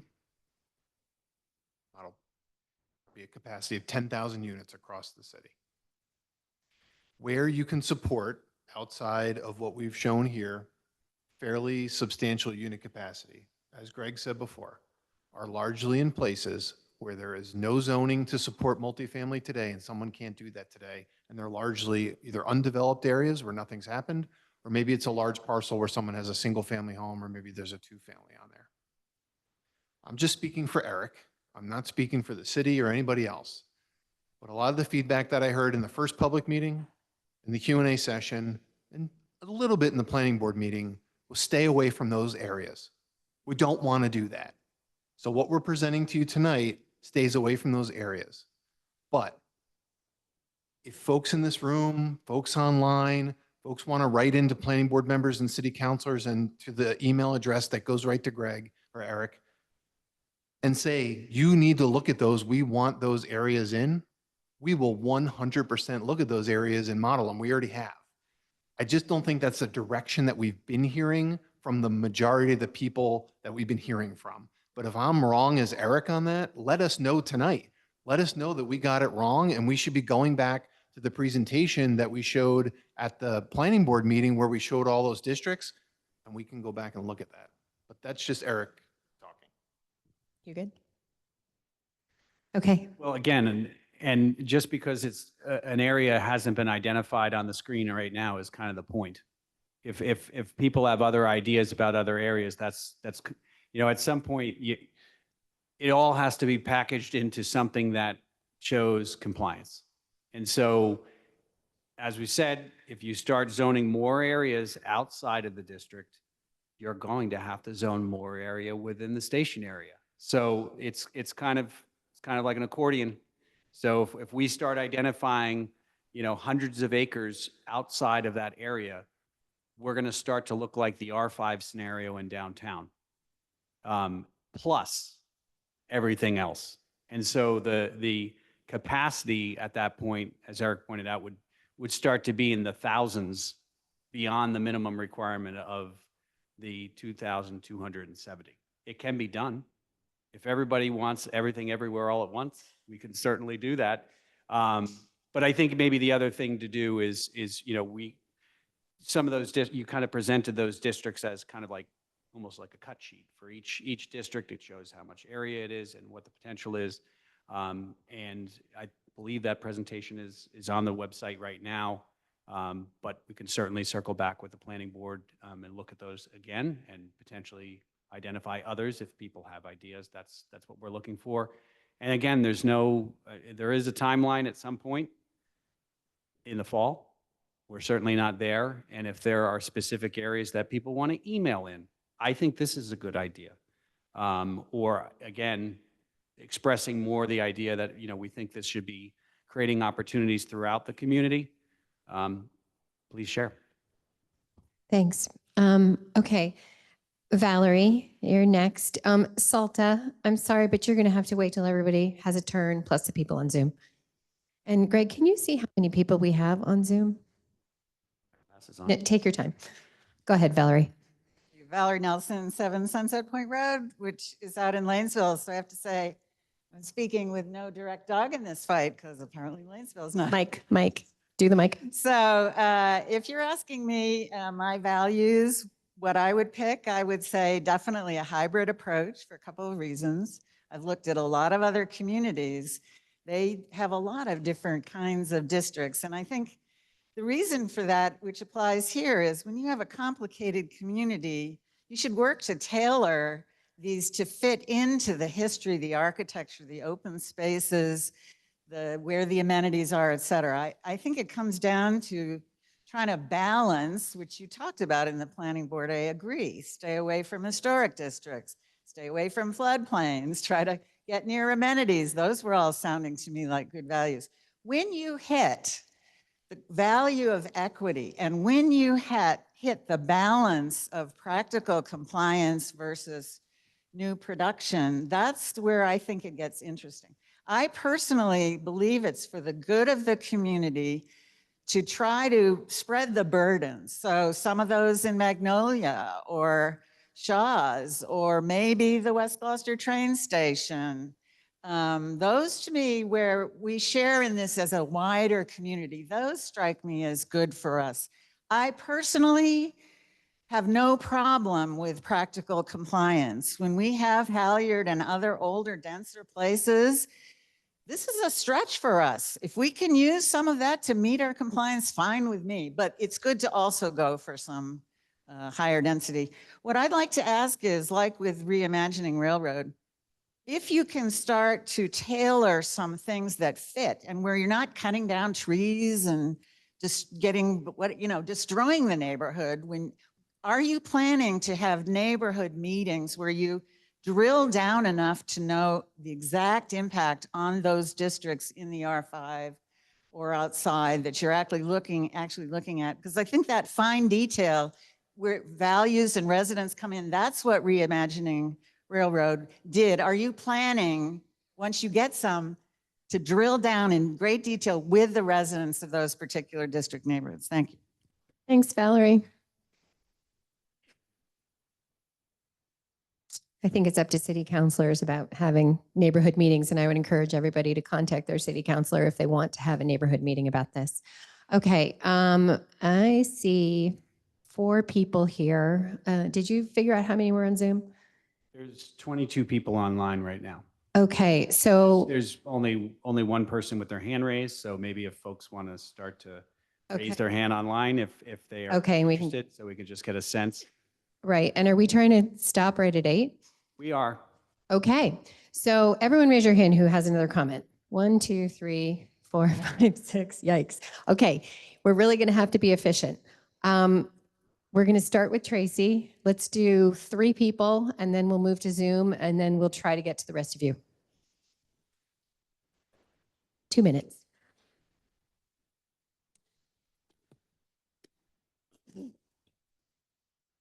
Tracy O'Neill, 12 Friend Street.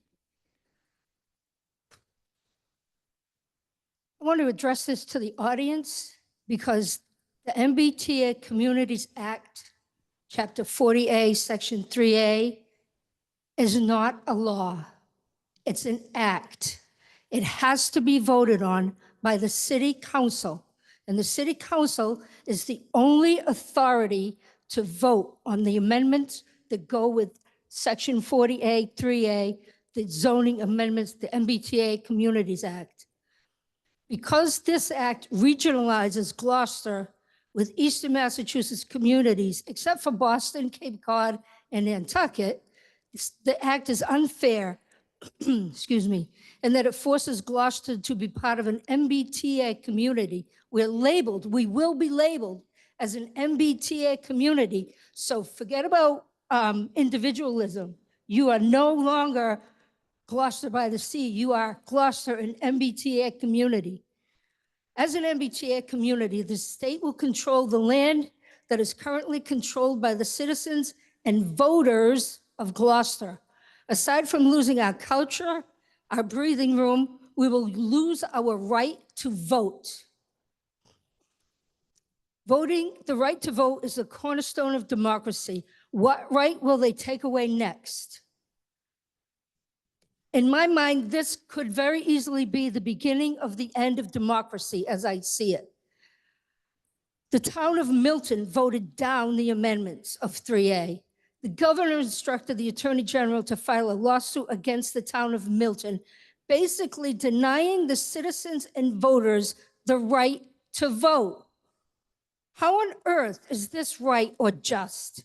How is it legal and just for the government to attack its own citizens for voting their conscience, for voting what's right for them, for not allowing the government or the railroad to take away their property rights? What country do we live in? And regarding the MBTA not being just being words on a piece of paper, the DHCD, the MBTA, and the Department of Transportation promulgated the guidelines for 3A. So the MBTA had a definite say in this law, so-called law. Thank you, So did Tracy. the DOT. Thank you very you. much. You guys, if you make your applause a little quicker, and in fact, even hold your applause, everybody gets to speak. Otherwise, they don't. We're going to do Barnaby, and then we're going to do Patty, and then we're going to do Zoom, and then I hope we'll get to you, and you, and you.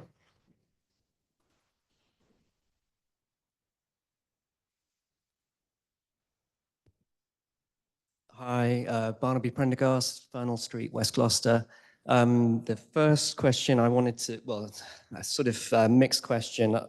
I wanted to ask about or get clarity on the 50% within the station area. That refers to the number of units, not the acreage. Is that correct? It's both. It's both. Okay. Because so that's why if we do, projects all over the geography of the city. That's why the station area gets more, and it expands. The unit requirement in the station area expands because of that. Right, brilliant. The second question I have is to do with the affordable housing, and there's a mechanism, I think it's the economic financial analysis. Last time you spoke, Eric, you said that you hadn't heard about any of the ones that have been applied for with the state yet. Has that changed? Do we have any news on that? Only the ones that we've worked on, and we heard on 2 of them out of many. Up or down? Up. Okay, that's great. So the state is allowing cities to mandate affordable housing within the MBTA zones. So under the law today, without an economic feasibility analysis, the city could apply a 10% set aside for affordable housing at an 80%. Those units would be then set aside at 80% of the area median income from the income restriction. If the city wants to go either above the 10% threshold or conversely, or below the 80% AMI income threshold, you would then be required to show that that doesn't negatively impact the financial return on the development. That's the EFA, the economic feasibility. Brilliant, thank you. And the final thing is more of a statement. It's like, please allow the Railroad Avenue area to be improved. The plan there is a good one. Thanks. Thank you. Patty. How many hands do we have on Zoom? 2, okay. Patty Page, 3 Tidal Cove Way. I have a couple questions. I'll shoot them out. We can get them at the end. The minimum impact scenario, that's not a minimum compliance scenario. I'd seen some of the videos before, and there's minimum compliance, medium or high compliance scenarios. And I'm just wondering if that minimal impact is the same as minimal compliance. I don't think so. 3 family by right, I should know this. 4 family and above is by special permit. And there's 3 family and above is by special permit. Today. Today. Under the law, 3 family be by right, and then 4 and above will be special permit. So they're not off the table, they're just a special permit. Unless you decide to allow, More. but it's you have to allow at least a 3 family, but then from there it can be as much as you want to permit. Right. The Reimagining Railroad study, that was a fairly good study by MAPC. Where is that? And can we have that part of the process? A pre-review application. Is the city going to submit a pre-approval application? Those are my questions. Now, I attended the Lego workshop. I participated in that. Seems like a very narrow set of proposals based upon even what the public presented to you, Eric. I don't know how that gets willowed out, but what I'm seeing here is downtown is the only viable place to build in the whole city. There are 5-acre lots. I believe we can make districts everywhere, and these districts are state controlled. The city and the state then comes in and collaborates and tells you how these uses are going to go forward. So that is, you can't get out of them, you can't change them, you can't amend them without state approval once they're established. And these uses are value in your property. These are development rights. So these have to be, these are just being bantered around. These areas downtown and West Gloucester you mentioned was one party or 2 parties. So you weren't clear if you want to give that property value. I challenge you. We need equity in this. We can't just burden the downtown. There's got to be equity. There's got to be other districts included. So I want to state that I'm not in favor of these particular scenarios, and I would hope you'd really go back to the drawing board and look and find other districts if that's what we're going to do. Thank you. Thanks. But let's answer Patty's questions. So they were simple. I'm trying to remember what the Sorry, first one. what was the first one? Oh, is minimal impact the same as minimal compliance? So, yeah, it kind of is. I mean, we were trying to use language to describe these scenarios that would kind of give the message that this is one that shows, how you can comply and get as close to the target as possible while also using sites that are already zoned, or already have multifamily Right. on them. But your impact is different. Your minimal compliance would be Halyard, Veterans, Willowwood. That's a minimal compliance plan. This is a minimal impact plan. I challenge that they're different. Okay, thank you. And what was your third question? Talked about the buy right and reimagining railroad study. Oh, let's put it on the website. Can we do that? Yep. I mean, it's already on the website under It documents, has to but be considered within the planning process for downtown, not just, I've read it, not just on the website. We'd Thanks. like to request this as part of the process as we sit down and discuss it and have it considered. thank you. I appreciate that. Okay, turning to Zoom. And you want to speak? Who else is one, two? Oh, my goodness. So I have somebody identified as Mellow Art. You should be able to speak. Okay, but state your name and address for the record, please. Hi, my name's Melody Fanuth. I live at 3 Centennial Ave. And like the gentleman that spoke early on, I was also mystified that we didn't see anything about the West Gloucester area. And I was present at the last meeting and assured that the next meeting we would see something like that. Of what was presented, I think to me, the one that makes the most sense is the minimal impact, because it makes the most sense to me that we would include Halyard. And then I want to make a statement because I do live on Centennial and there are 3 families. And as I look out my window, 5 units that used to be year-round rentals are now Airbnb. So whatever we do, I think, I think there's developers that would love to come in and buy up property and, make Airbnbs. And that's not helping anybody in Gloucester. It's not helping anybody afford anything. So there has to be some limits on whatever the decision is. And Thank that's you. it. Thank you. You very much. Okay, next person on Zoom. Linda McCarriston. Linda, 2 minutes. And I know you can't see anything here, but I will tell you when time is up.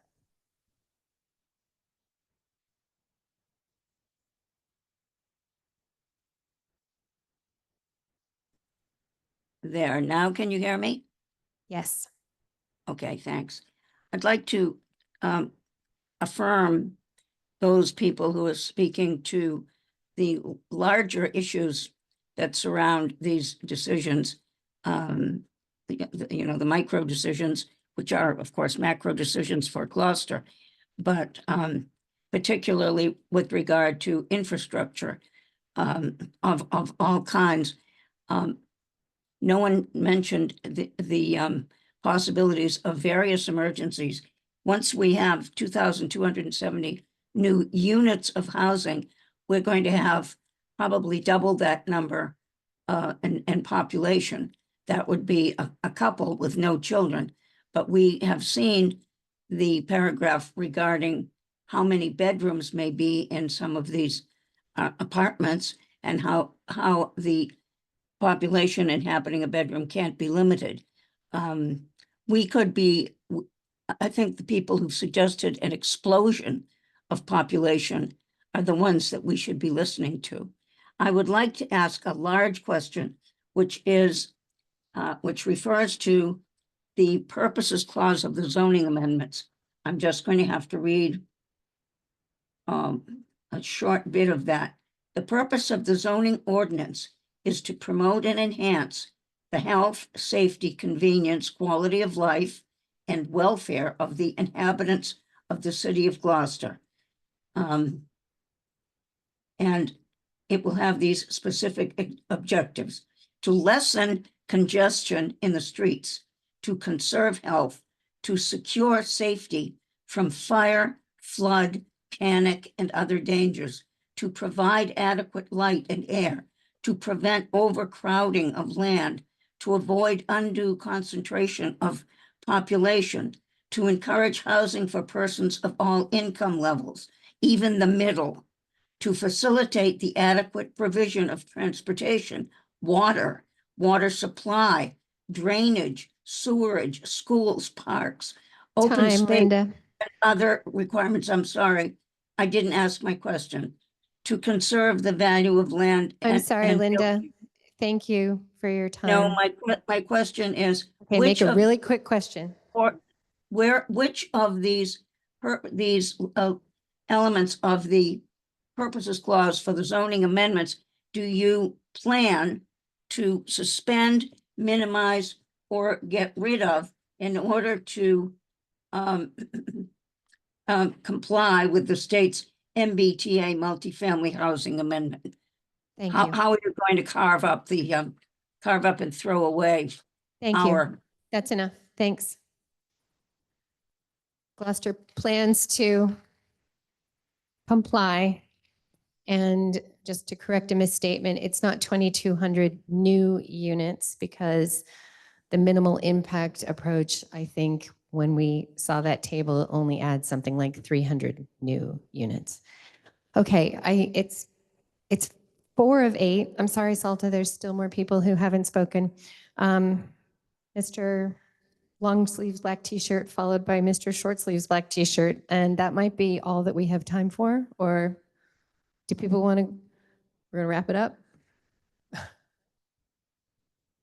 You are? Okay, so if people want to stay, we can go past and hear everybody's point of view, but if people want to leave at 8 o'clock, please feel free to leave. You're not stuck. Thank you. My name is Stephen Volz. I live on Calder Street. I'll be as brief as I can. I have 3 things to say. First of all, to recognize we have a desperate need for multifamily housing in town, all kinds of housing, but particularly housing that people can afford.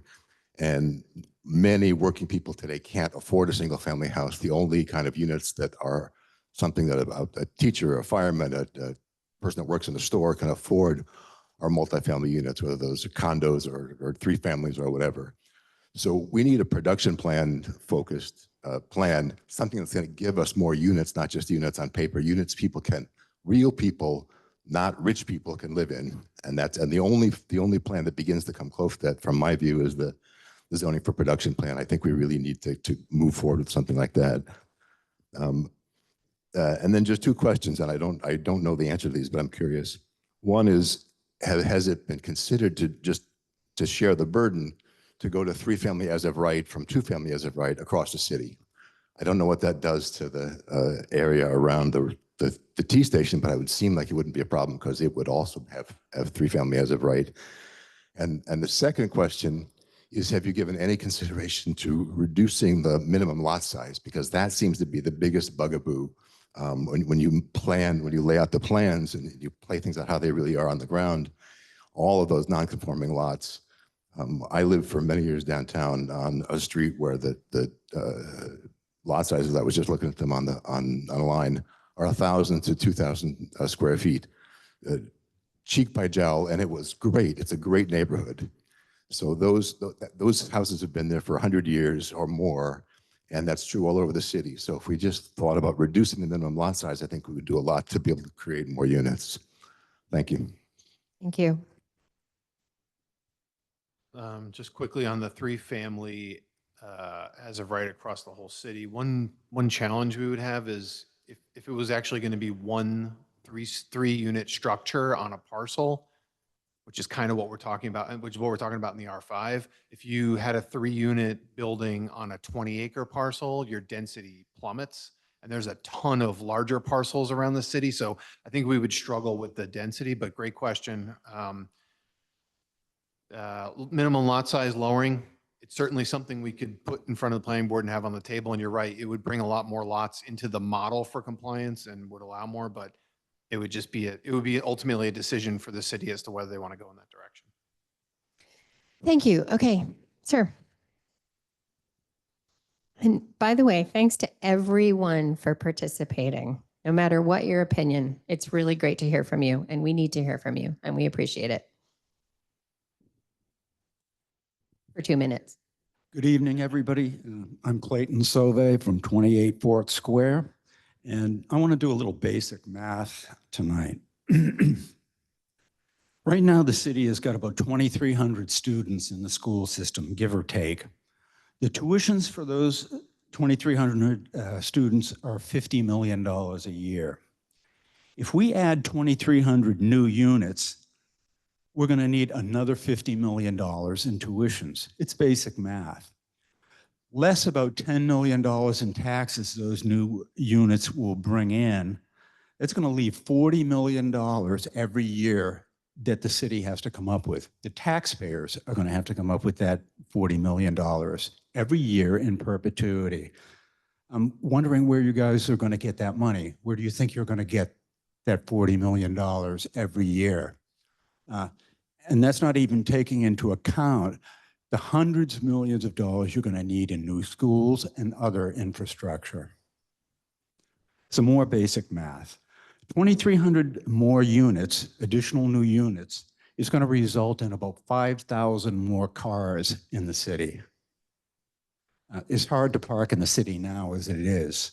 So I'm wondering, where are you going to put all those cars?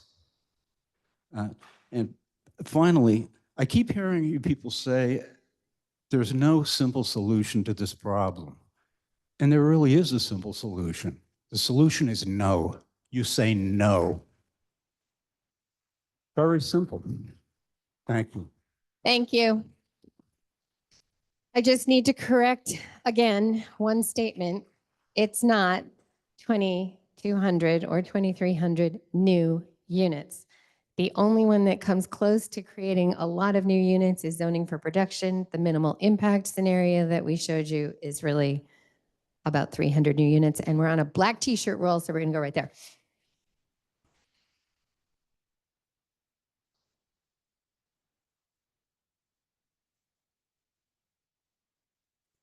Rich Carlson, 7 Raycliffe. Could you actually just give us numbers on there? My numbers were a little bit bigger than that, but not much bigger. I think we can if we go back in the slides and go to the table. You're saying numbers on which one? So on the difference between what exists today and what you're zoning for. I got minimum 700 new units, maximum about 2,000, and the one in between about 12, 14. The delta between what exists on the ground and if the zone, I don't think. Sound about right? I don't think that's right.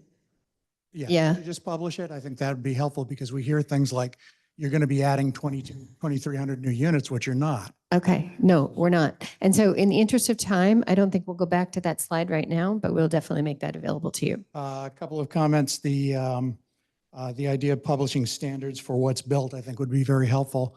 Also kind of disappointed that you didn't address anything about the mixed use down in the central business district. I think it'd be interesting to look at that. And I guess if I were to just say which one I was in favor of, it would be the minimal impact one. Thank you. Thank you. Okay, ma'am, in the overalls right there. Yep. Again, a black t-shirt. We're on the black t-shirt roll.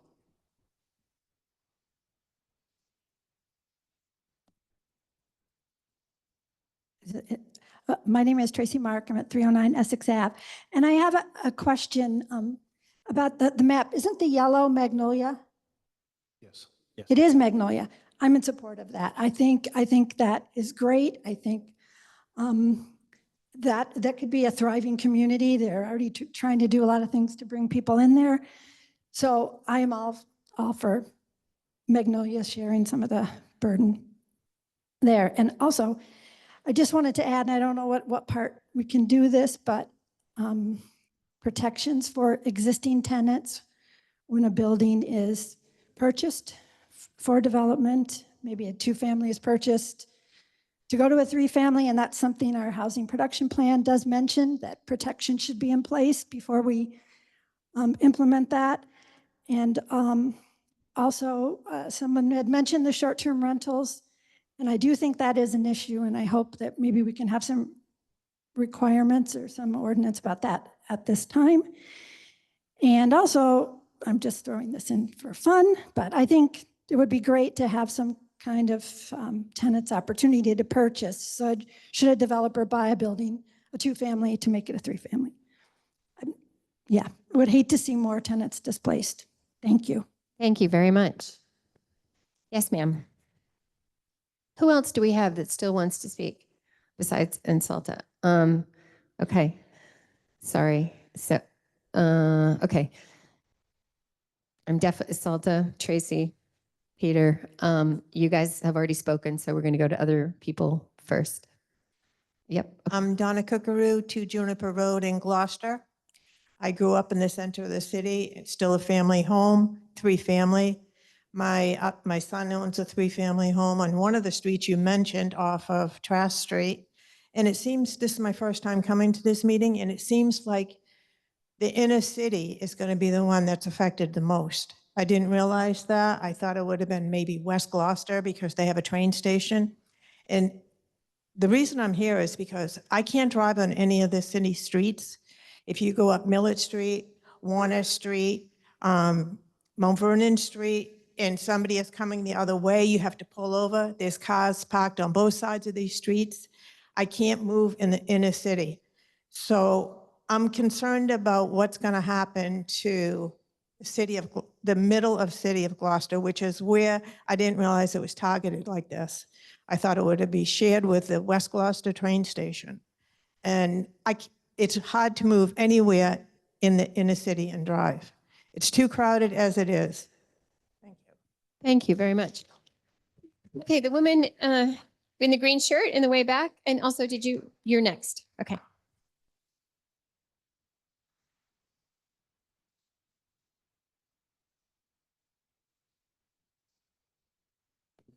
Hi, my name's Sherry Lewis. I live at 117 Magnolia Ave. Sherry, can you speak up and speak into the mic? I live at 117 Magnolia Ave in Gloucester. I guess the other day my kids graduated from school and it was a wonderful affair. But what I did hear when the principal was speaking is these kids are going to go off to the world. Some will stay, some will go off.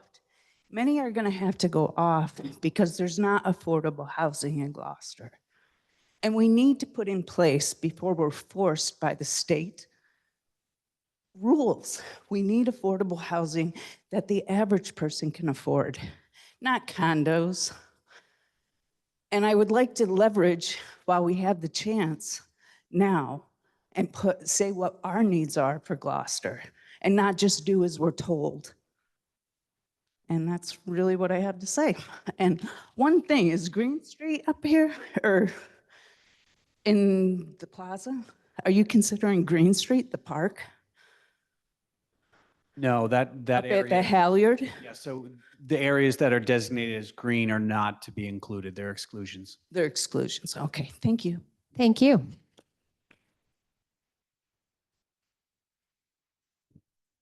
Terrence Cudney. I live at 1 School Street, apartment 523. Thank you so much for staying late so we can ask more questions and offer some more comment. So I'll just try to speak really briefly and really simply on view of the whole community and who's spoken. I'm probably among the youngest that's spoken tonight. I just want to speak as my fiance is from here. I'm one of those people that some of the naysayers to these options might think of as some kind of carpetbagger. I came from Somerville when I was laid off from my job. I made a difficult decision to move back with my fiance to her hometown, and we hope to raise a family here. In fact, we're expecting in September. And so I guess all I'll say is I'm really in support of zoning for production, the zoning for production option. And I think, you know, the fact is when people talk about the character of Gloucester, it's already changing. People are, you know, talking about people leaving the city because they can't afford to live here. My understanding from what you've said about zoning for production option is that it creates more opportunities for affordability, whether it's market forces or other opportunities. So be interested if you could speak a little bit more to that. But I guess just the fact of the matter is I feel pretty unwelcome when I see people in this room talking about how we can't do any of these options. Housing needs to be affordable, and there are opportunities available, as I see here, to make more affordability and to allow more people to live here, because as I was saying, the character of the community is already changing and could eventually become a ghost town if we don't, allow for change. I think I'll leave it there. Thank you. Thank you. Okay, anyone else who has not spoken? You haven't spoken, have you? And you have also not spoken. Is that right? Yep, okay. Hi, everybody. Debbie Frontiero, 216 Washington Street. Thank you, first of all. This has really helped me visualize what it could look like. And I absolutely prefer the zoning for production because we do need more housing in Gloucester and more affordable housing.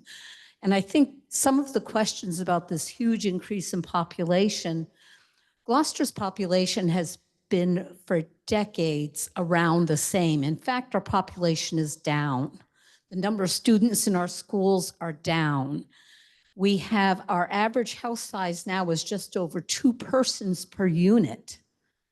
And that's because we're older. Our population is becoming older. And I think that's because families with kids can't afford to live here. My family settled in Gloucester back in the 1620s. It's a place I have very deep roots and I love very much.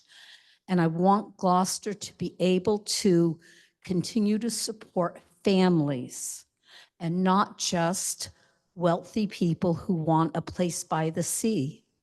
And I think that the third option, the zoning for production, allows more units. And I think more I do think we should do something about the affordability in those units. But more units in and of itself helps drive down the prices for the rest of us. So thank you for your work. Thank you. Okay, anyone else who has not spoken? Oh, okay, yep. And anyone on Zoom, last chance. Come on up, thank you. Oh, and you also, I'm sorry, I didn't mean to skip you. You're next. Nope. She had her hand up for a long time too, but you are definitely next. It's on. Just talk. Beverly Palmacci. I live downtown. I couldn't be closer to the train. I can see it from my living room window. I don't know how many people here live downtown, but certainly I'm a person who's going to be very affected by this. The downtown area, Ward 2, is the densest ward. It is the poorest ward. It is the most ethnically diverse ward. I've said that many times. The MBTA law, mandate, whatever it is now, I'm completely confused about that.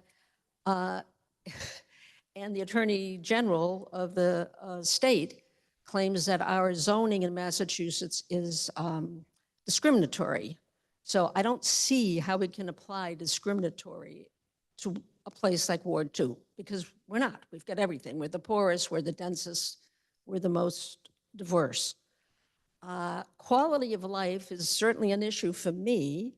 And when you've got the densest ward, to add more density doesn't seem to improve the quality of life. I just can't see that. That's one issue, but I'm very confused by the mixed comments that we got here about, is this a law? Is this not a law? What is the zoning board actually behind this? Is the political will here in the city for us to reject the law?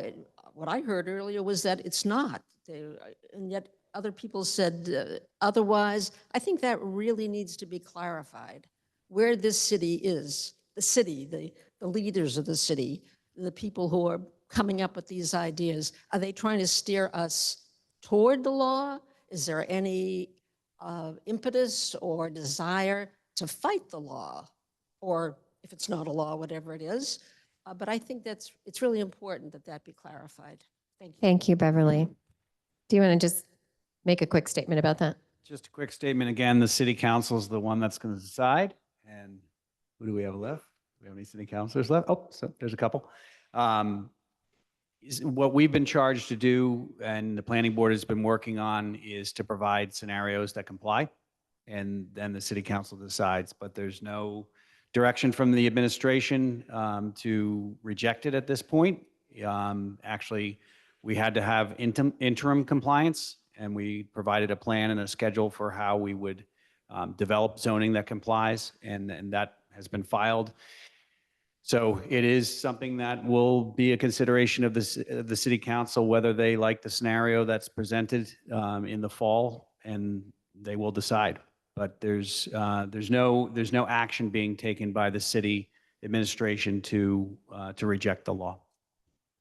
Thanks. And also just to add, there are these flyers in the back, and the blue square at the bottom describes the rest of the public process after tonight. So there will be another public forum, and there will be planning board public hearings, and there will be city council public hearings. And we don't have dates for those yet, but there's plenty more opportunity for public process. Okay, you. So sorry it took me so long to get to you. Oh yeah, crutches guy. You're doing way better. Much better. Gregory Doe, 7 Whites Mountain Road, West Gloucester. First, I want to mention Magnolia. I lived right next to that yellow zone in the 60s. Magnolia was attacked by 5-story apartment buildings that they wanted to build half a dozen of them over there. Luckily, it was not stopped. How it even fits into this plan, I don't know. There's also the city has to be prepared to spend $10 to $20 million to add sewer to Magnolia. So how it fits in, I think you're just throwing a bone out there. West Gloucester is West Gloucester. A lot of people like it the way it is. It's wild. And everybody's attacking West Gloucester too. How you put a housing around that train station, is a challenge. What I don't see here, and the maps are a little too small, they're good maps, but you didn't look at it, leave the neighborhoods alone. They have all the houses they need. They have too many cars. They have rights for 2-family, 3-family. But a chance to reknit the city is the Railroad Ave corridor, the shopping plazas, which we need Shaw's, the mini shopping plazas, McDonald's, car washes, auto body shops, Linsky's, Gloucester Engineering, and then rezone Market Basket so they could put housing on top of those plazas up there and just reknit the city. You have a chance to do something good. If we're going to have to do this, you have a chance to do some really smart urban planning and make it work. So good luck. Thank you very much. Okay, anyone else who has not spoken yet? Yeah, in back corner, you have not. Corner. Yep. Back corner, black t-shirt. Yeah.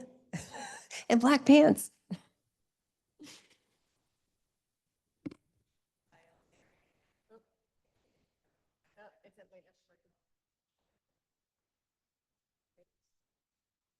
Hi, I'm Mary. I live on Magnolia Ave. My question is, can we change our zoning and our ease the building permit process without doing the mandate? I mean, we can pick and choose what we want to do that fits the city, allow 3 units by right without doing the mandate. Because I really do think we need more housing. We need more affordable housing, especially because I know a lot of people can't afford to live here anymore. But we can still do that without this, right? We can change the zoning on our own, and we can also ease the building process so people can have that 3 buildings by right without taking the whole mandate. Choose what fits the city and let the people of the city have more say in each piece of that. That's all. Thank you. Thank you. Okay, anyone else who has not already spoken? Okay, who are the people that want to speak for a second time? I see Salta. Tracy, did you want to? No? And I see Peter. And that's it? Okay. Oh, and Patty. Okay, so hopefully that'll be it. I'm going to ask you guys to really and truly stick to 2 minutes. Don't make me cut you off. Come on, Salta. But let's get out of here because I haven't had dinner and I'm wicked hungry. Well, thank you for allowing me to speak second time. I appreciate it. So I think the emphasis of this whole thing is going to be R2.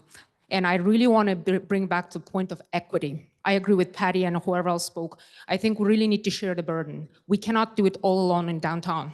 Downtown is not a dumping ground for upzoning and more housing production. It has to be distributed fairly. Why don't we equal it? Why don't we look at our, Ward 1, 4, and 5 that previously rejected some of the rezoning that was introduced to the city council a couple of years ago? I think we should really look into equity. And I think we're going to emphasize that as a main point of this whole implementation. And I think that brings me actually to more of a social issue here. How many people that you see here that are from downtown? How many people are here that are of different races, of different incomes? There was one Section 8 person who I invited. And most of the people are completely unaware. People are completely unaware. And when when people ask questions, what is this and that, some of the vicious trolls online, they say like, well, you're ignorant, you don't know this and that. I think there's a responsibility of the city to inform people in a more effective way. So far, the way that we find out about this MBTA stuff is through Facebook, the city's Facebook account in English. There's no material in Spanish, Portuguese, or any other languages. There's not a single effort to put any electronic signs, billboards, I don't know, any other ways of distributing information more visually outside of the cyber world. So I encourage the city to do a better outreach. So actually people from R5 from Ward 2 actually do show up in meetings. Then you will really see their reaction that how much this is going to impact their lives and how much change is coming that they will not agree. I can guarantee you that. Thank you. Thanks, Salta. Patty?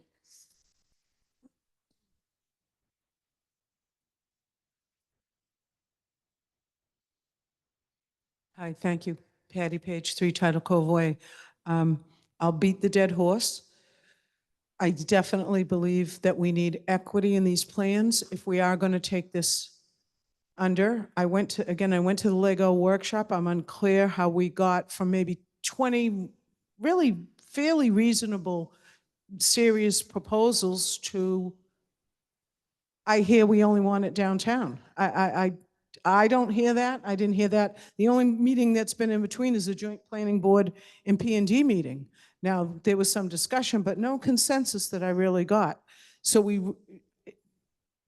you're really saying there's no 5-acre lots anywhere in the city that makes sense by presenting this. I really want to implore you to bring back more case scenarios here. To put this in the downtown completely is unjustified. It can be done, sure, but should it be done? Should it really be done? Everybody should share in this housing issue and this burden if we're all going to participate in it as a community here. That it's a community issue. Thank you. Thanks, Patty. Okay, last person. Oh, no, Tracy, you want to speak again? Okay, Peter, and then Tracy, and then I think we're done. Are we done? Yeah? Okay, good. Okay, thank you. Yep. Peter, 33 Middle Street. So yeah, first for just a comment, I don't think any of these plans gonna do much to our housing prices anyway. I still think it's gonna mostly be driven by rich people that wants to come and have a place by the sea, but that's a totally different matter. But no, my just clarification, Greg. I asked you if you can put more places outside. It was 25% or 25 acres. I guess that should have to be in downtown, no matter what, since we're not going to have it another.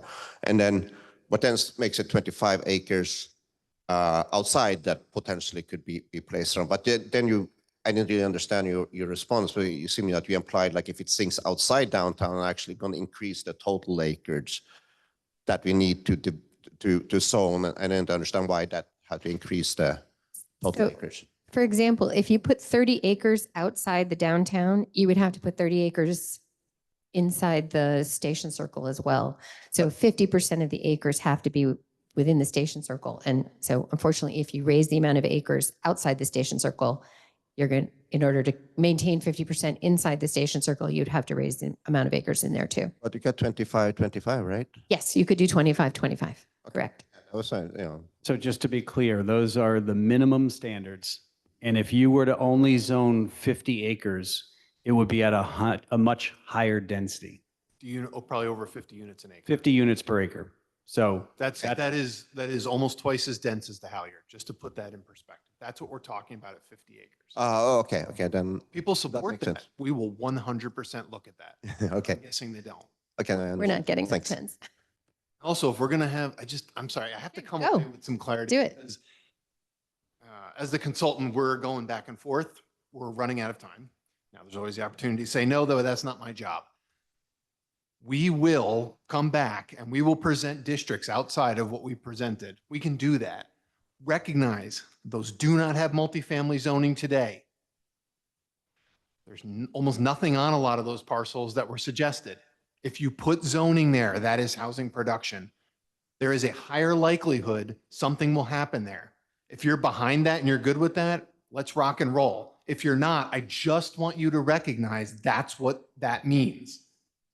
By focusing on the R5, we were trying to respond to some of the things that we heard at the P&D and planning board meeting, which was minimize the impact. That minimizes the impact. That is the decision that is before the city. Encourage housing in places where it doesn't exist, minimize the impact.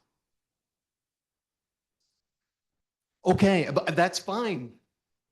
But someone can build a package treatment plan if we zone for it. That is not off the table. There are ways in which developers can figure out how to put water and sewer and traffic lights and infrastructure and power. With enough money, they will do it. You can shake your head, but I've seen it done. I'm just saying, I want to come away with something after this meeting that is, because we got to come back to you, Jane, and the rest of the planning board, and we're running out of time. Yeah, good luck. Okay, Tracy, there is someone who, no, hang on. There is someone who hasn't spoken yet, right? Have you not spoken? Okay, so, and then Tracy is the last, guys. We're cutting it off. Hello, Irene Frontero, 28 Foot Square. I just have to comment to what you were saying about you have to have the 25 here and the 25 there. That state has been working with a lot of the communities on working with them, because if you, in one city, try to get that amount around their train station, you're going to be out in the ocean. So if you call the state and tell them, look, we can't burden our main street, our center of town. You're going to overburden them. We need to divide this sections up into different locations of the town where we can see they will fit. You can work with them, and the state is accepting that. So don't say you have to do this and you have to do that. We are the people of the city, and you guys work for us, and you can't go out demanding us to do something that we feel is going to burden us, hurt us, and harm us. Thank you. Thanks. We're just trying to get consensus, which seems really hard. Tracy, and then we are done. And Tracy, we're really doing 2 minutes.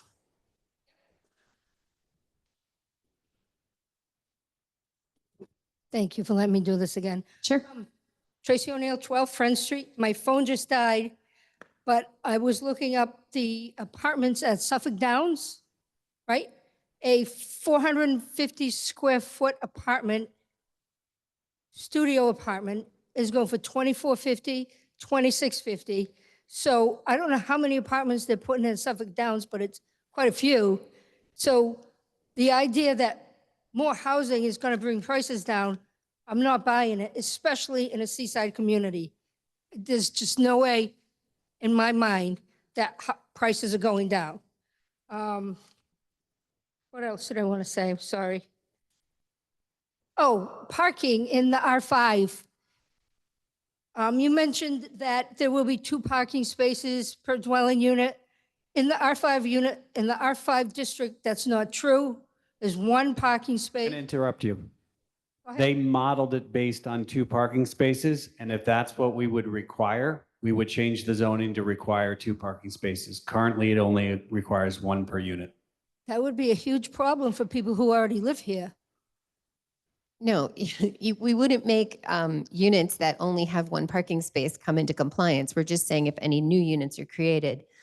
Okay. And that's just something, that's one of the things we can work with. All right. It's not required, but we can work with it. Right. So I need a little clarification also, because I've gone to the round table or the Lego meeting, and I went to another meeting, and I went to the meeting online.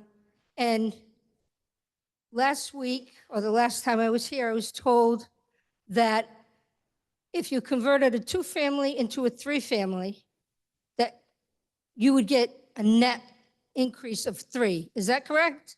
Did I hear that right? No, I'm not sure. I mean, the point which was shown with the simple approach is if there's a neighborhood that has a certain number of 3 families there already, you probably wouldn't see any net new units. If there was a single family that could go to a 3, that would be net 2. If it was a 2-family to 3, it'd be net 1. Okay, so if it's a single family that goes to a 3-family, it's a net of 2. Correct. Okay. Okay, then that's clear. All right, thank you. Thank you, Tracy. Oh, we did it, you guys. Thanks you everyone so much for coming, for giving us your opinion. We really appreciate it. Stay tuned. Thanks, everybody.